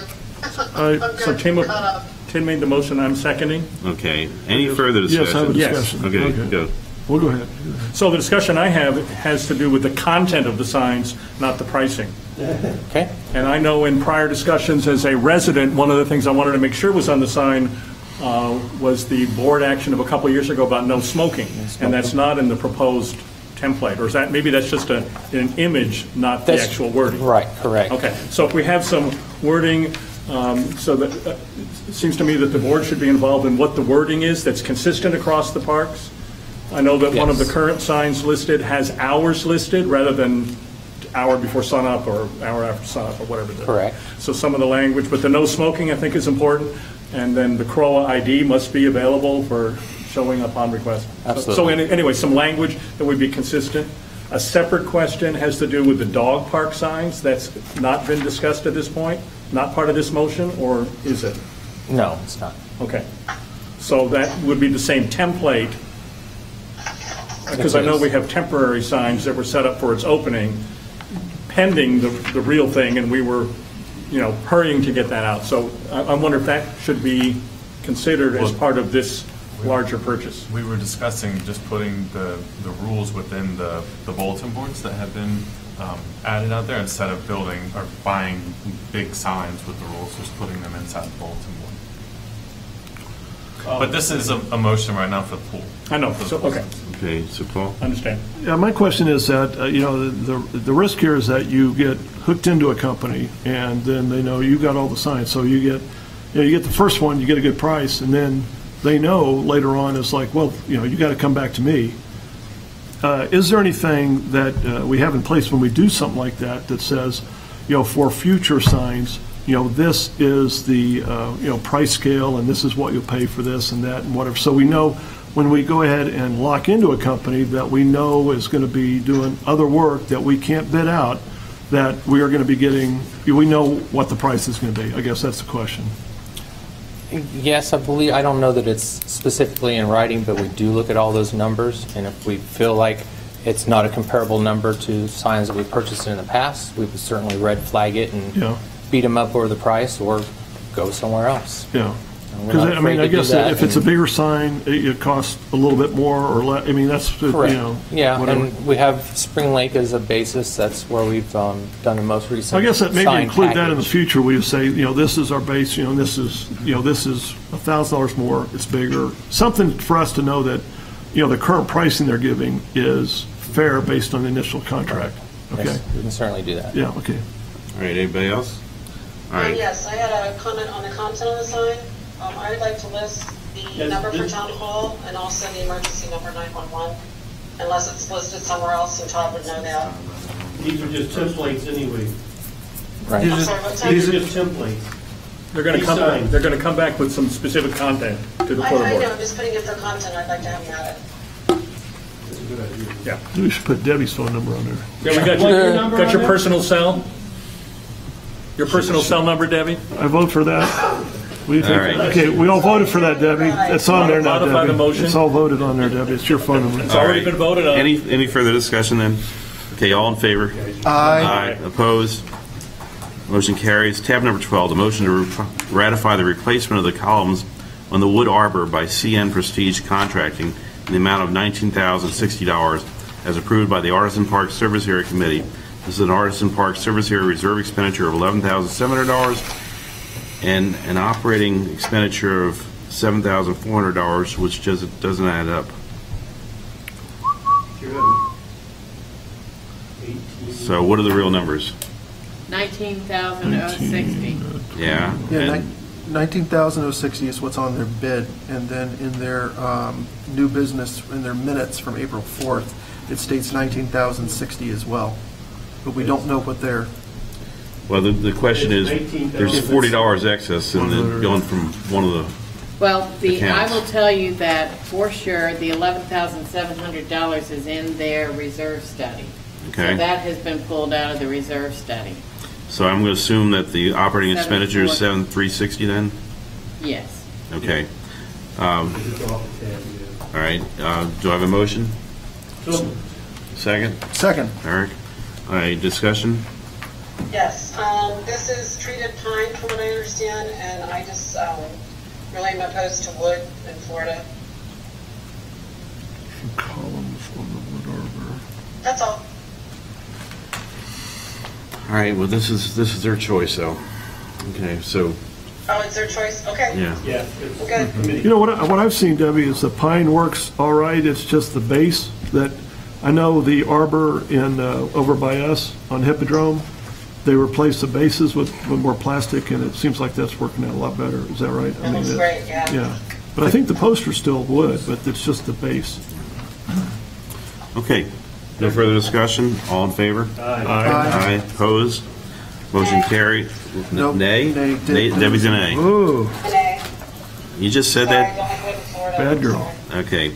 Tab number 13, the motion to ratify the replacement of cameras inside and outside of Artisan Park and installation in the kitchen and bar areas by totally wired in the amount of $13,130.96 as approved by the Artisan Park Service Area Committee.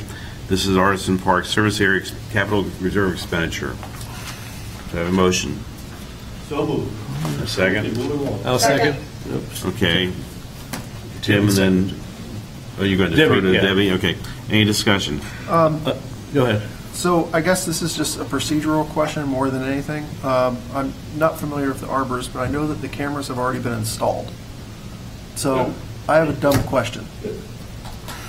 If we all had voted no on this tonight, what happens? We haven't voted yet, so it could still be done. So, okay, so I'll take the posts as an example. The post, I'm pretty sure we're already done. We're voting to approve the expense now. Kind of see where I'm going with this. Sure. Absolutely. I think, as I understand it, they get to choose how they want to spend their monies. Right. And then if we feel like they're spending it frivolously, then that's where we have a say, we CROA. But because they're the ones who are paying the $92.50 a month in order to fund the reserves, it's a matter of procedure, just to get it in the minutes. I think it's fair to ask them in the future to stop, not stop the work until you have ratified the approval. That is fair. I think that's all that I would ask, and I'm not saying that as like a power hungry thing here, but it's just at that point it's then, I mean, if we were to say no, why is it even on the Prudent. schedule? It would be prudent on their part. But in their defense, I mean, I don't know when the last time you all have denied one of their ratifications. We so haven't. that Could've may been be why tonight, they though. just went ahead and proceeded with the work. But And we Yeah. still haven't voted on this one. And if I may, what number is this here? Sorry. you're We're on 12. 13. 13, sorry. Only a portion of this should be reserve.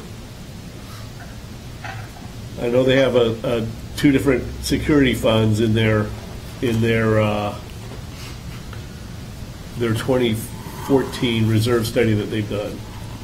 Well, But Susan said it's in the reserve, it's in the reserve. But let me continue on my line of thought. They are replacing, I believe, 8 cameras, or there's a number of cameras they're replacing, but then they're adding new cameras on top of that, which are not reserves. Those are not reserve fund. Those have to be operating or capital improvement funds. That's the only 2 places you can get out of them if you want to follow GAAP. Well, with regard to that, they set up a new category this year that's called, it's the one in here, Capital Reserve Expenditure. They set up a third account this year, and they're allocating some of the monies that they expect to save from implementing the changes from the consultant that was there. And so that's the account that they're using this money out of, not out of reserves, because the cameras weren't scheduled to be replaced. The So cameras it's aren't that not, old that were there. it's, when it says capital reserve. I'm sorry. I missed the word capital in there. That's So that's that's entirely, what they're they can doing. pay for all of them out of there. They could have taken money out of reserve also for the ones that they were replacing that already existed. It just wasn't Had they, scheduled at this had they so point. I desired. have a question then. This Well, actually, is not there's- truly replacement. Some of it's replacement, some of it's new. Right, right. So that's But not the they've got a motion. capital reserve fund to cover them. it's similar to your Okay. capital. Your capital money's in Yeah. reserves also. But Susan, if you look at the reserve They're a study, hybrid. and I can't tell you both lines, I believe one of them's 3820 in the reserve study, and then there's the second one I'd actually have to take my iPad and look it up for you. The second one, both of them say security. They're related to two different places within there. I can't remember where they are. I can remember the 3820 had a $14,000 and some odd dollar amount, and the one above that had a $10,012 amount.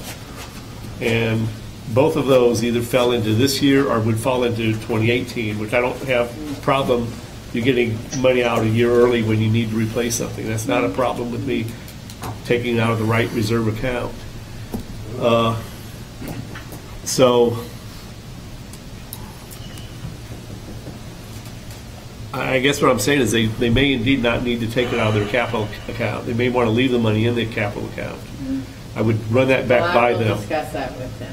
It's already been spent. It's probably a moot point. It's installed. But they can do a reallocation. Well, no, it's this. We're talking accounting. No notation let's here. vote on. Can we vote All right, on this? let's move to the vote. Let me then. call the question.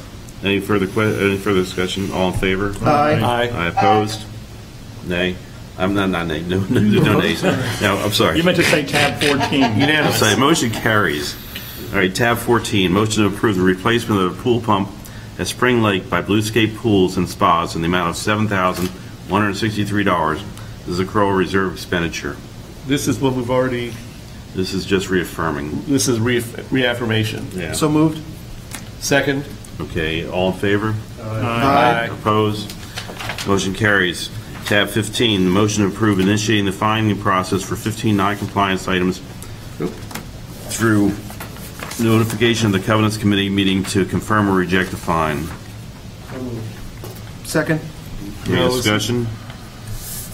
Did 15 drop because this list There's has? 15 total. Oh, I'm sorry. Never mind. Yeah, They just wasn't- renumbered past it. Yeah. Never mind. I Got did it. the same thing. Okay, any further discussion then? All in favor? Aye. Opposed? Motion carries. Tab number 16, the motion to approve to have CCMC send 19 service area intent to lien letters to owners delinquent as of June 1st, 2017 assessments. So moved. I second it. Okay, discussion? I've got a quick discussion. Yes. And this has to do with whether or not we can institute a charge when we send out ITLs to the property account. Maybe a legal question, I don't know.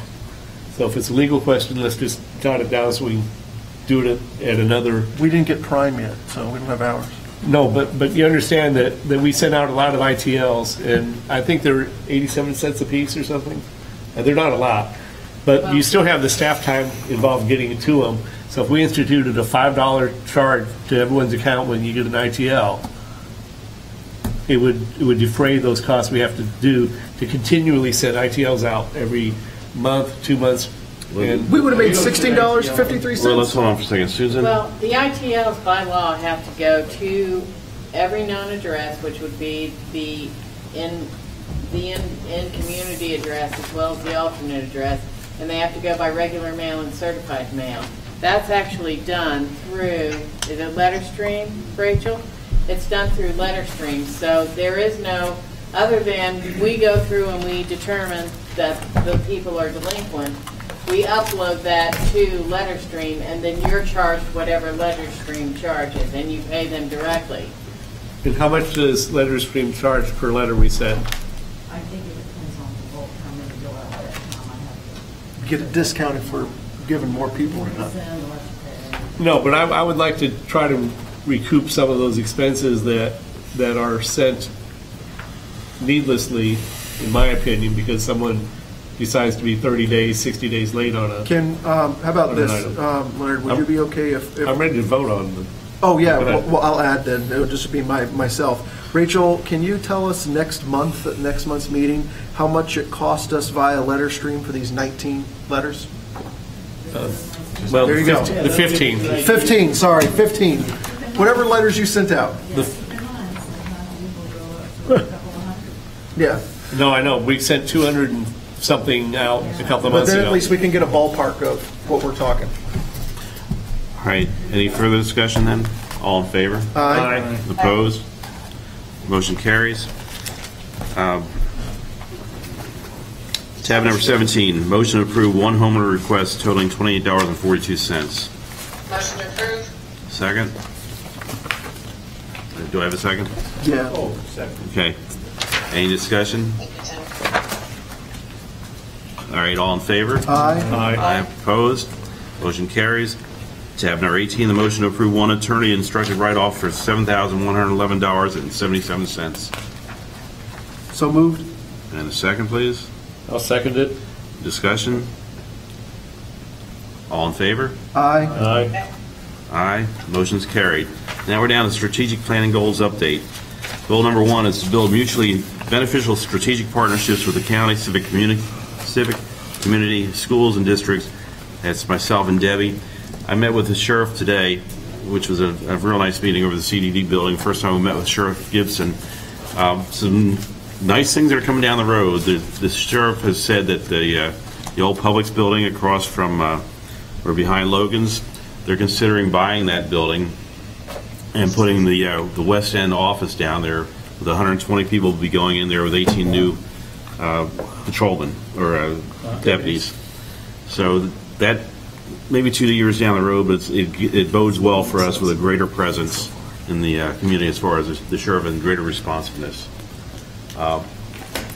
As far as tomorrow, Steve, Leonard, myself, and Dave Rose and Mark Vicantunas, the architect, we're going down to the county to discuss the civic corridor, the ability to probably start building or start putting fill down there for the roads. I mean for the fields, and then we'll also try the permitting process as far as the roads. That's all I have for the number 1 then. So goal number 2 is promote enhanced engagement with members of the community, and this is Debbie and David. Yeah. Debbie, chime in if you would like. In the board packet is a 4.5-page report from the community survey. I'm going to do some highlights and then provide CCMC for the website so that these can be more attractive on the replay for those people who want to replay. So we decided to do a survey of community residents. It went out to 3,000 homeowners, 3,000 plus homeowners.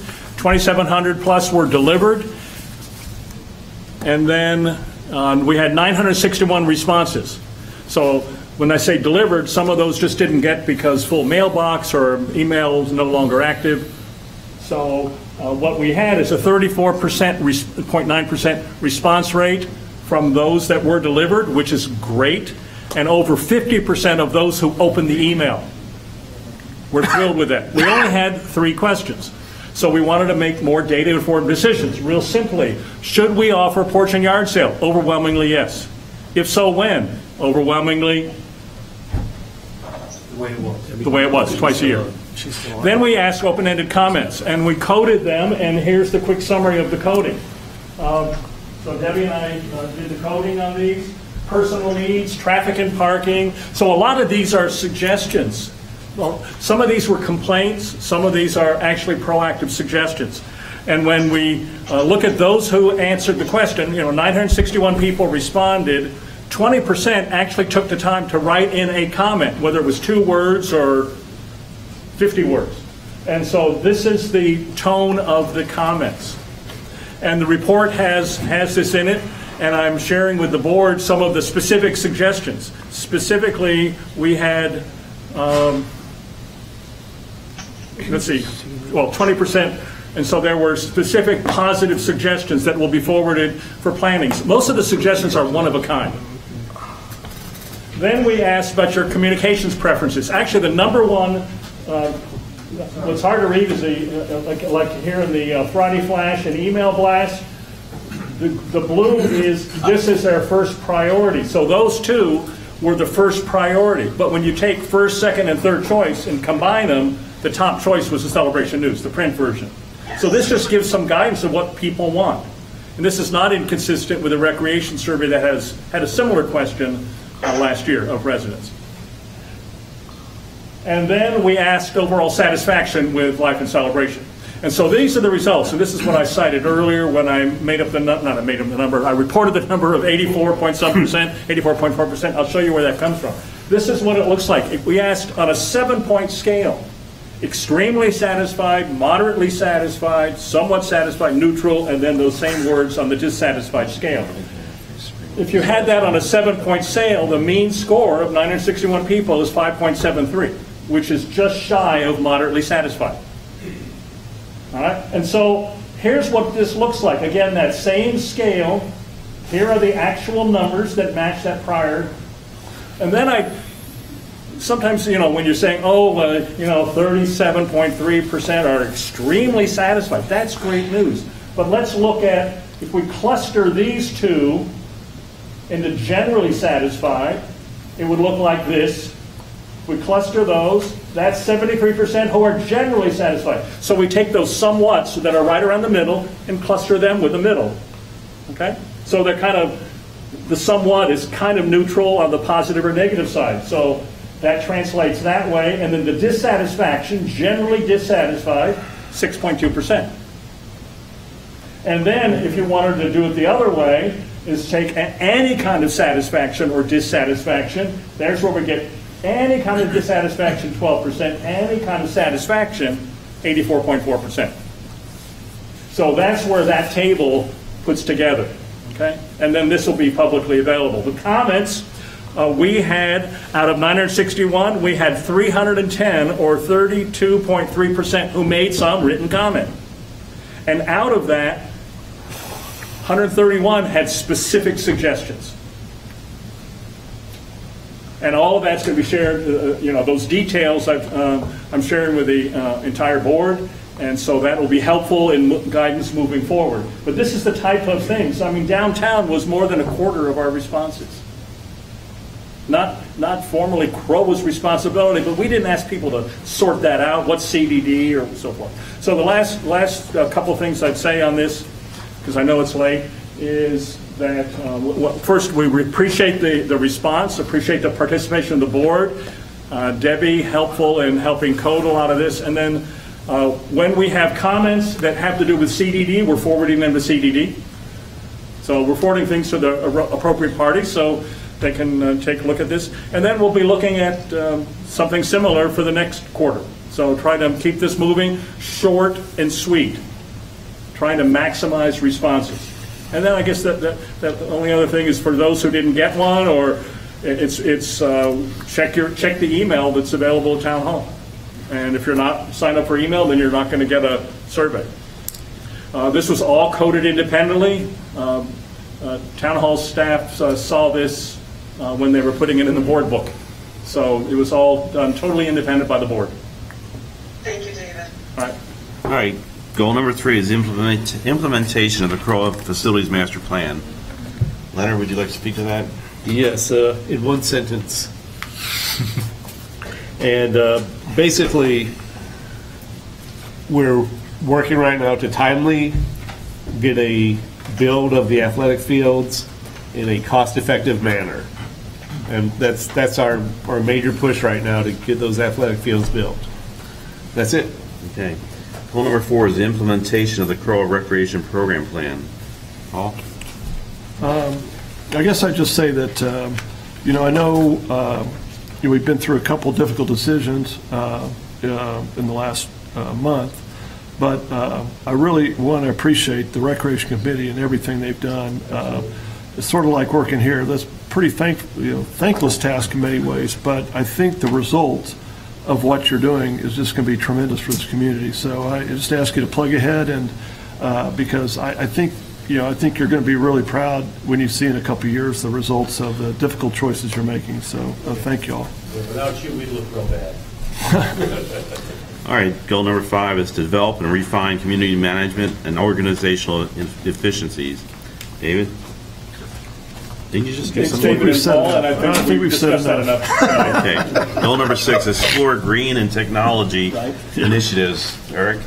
Yeah, so one of the pieces of technology that we've been looking at is a security camera system. We've been talking about that, so hopefully we'll have more to come more formally in the future and during the budget process. And we're talking about one other item of yours. Oh, and a digital signage solution for the downtown area. Okay. All right, goal number 7, ensure community standards are met. Tim? Well, I've mentioned this a couple of times in board meetings, and we're now getting to the point where with summer here and with most of the snowbirds up north, it provides an opportunity for the condo managers to really not have a whole lot to do. So I'm going to see if I can, I talked to Teresa this afternoon, we're going to see if we can get them all together, maybe for lunch or something.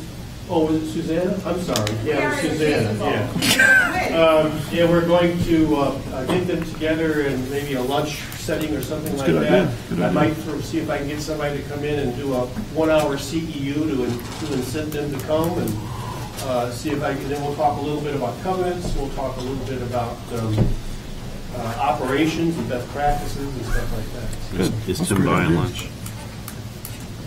Is Tim buying lunch? Are you kidding me? No, I didn't think so. All right. All right. Board comments. Anybody have anything? I would like to just one thing. Steve and Floyd and Jeffrey Mallon are appointed by the CDD to go forward about the parking issue. Are you going to be carrying the petitions down there with you at that time, or what? And if so, when? Yeah, we haven't had that meeting yet. Floyd touched base with me this afternoon in an email, but I've been in meetings all day. I haven't had a chance to read what he's proposing yet. Okay. But I think the first step was to respond because the newspaper article was submitted and it was a little bit premature. Well, let's explain what the newspaper article was. Right. Our Commissioner Peggy Chowdhury sent an article to be published in our Celebration News, and it got to us at a very late date before we had a chance to edit it or respond back to her. We chose not to place this in the Celebration News at this time, pending meeting with Ms. Chowdhury and getting a little bit further definition about how she feels and making her understand how we feel about the parking issue. Jack, do we have a meeting yet? No. No, I think that's not the current year. No. Jeff, Floyd, and myself will get together for a response to her request for the article. And then phase 2 will be going to a commission meeting where I'm sure there'll be a call to the residents that want to go and attend to deliver the petitions. Should be fun. Okay. Any further comments? Move to adjourn. Thank you, gentlemen. And we're adjourned. Thank you. Thank you. Hey, Jack. Oh, shoot.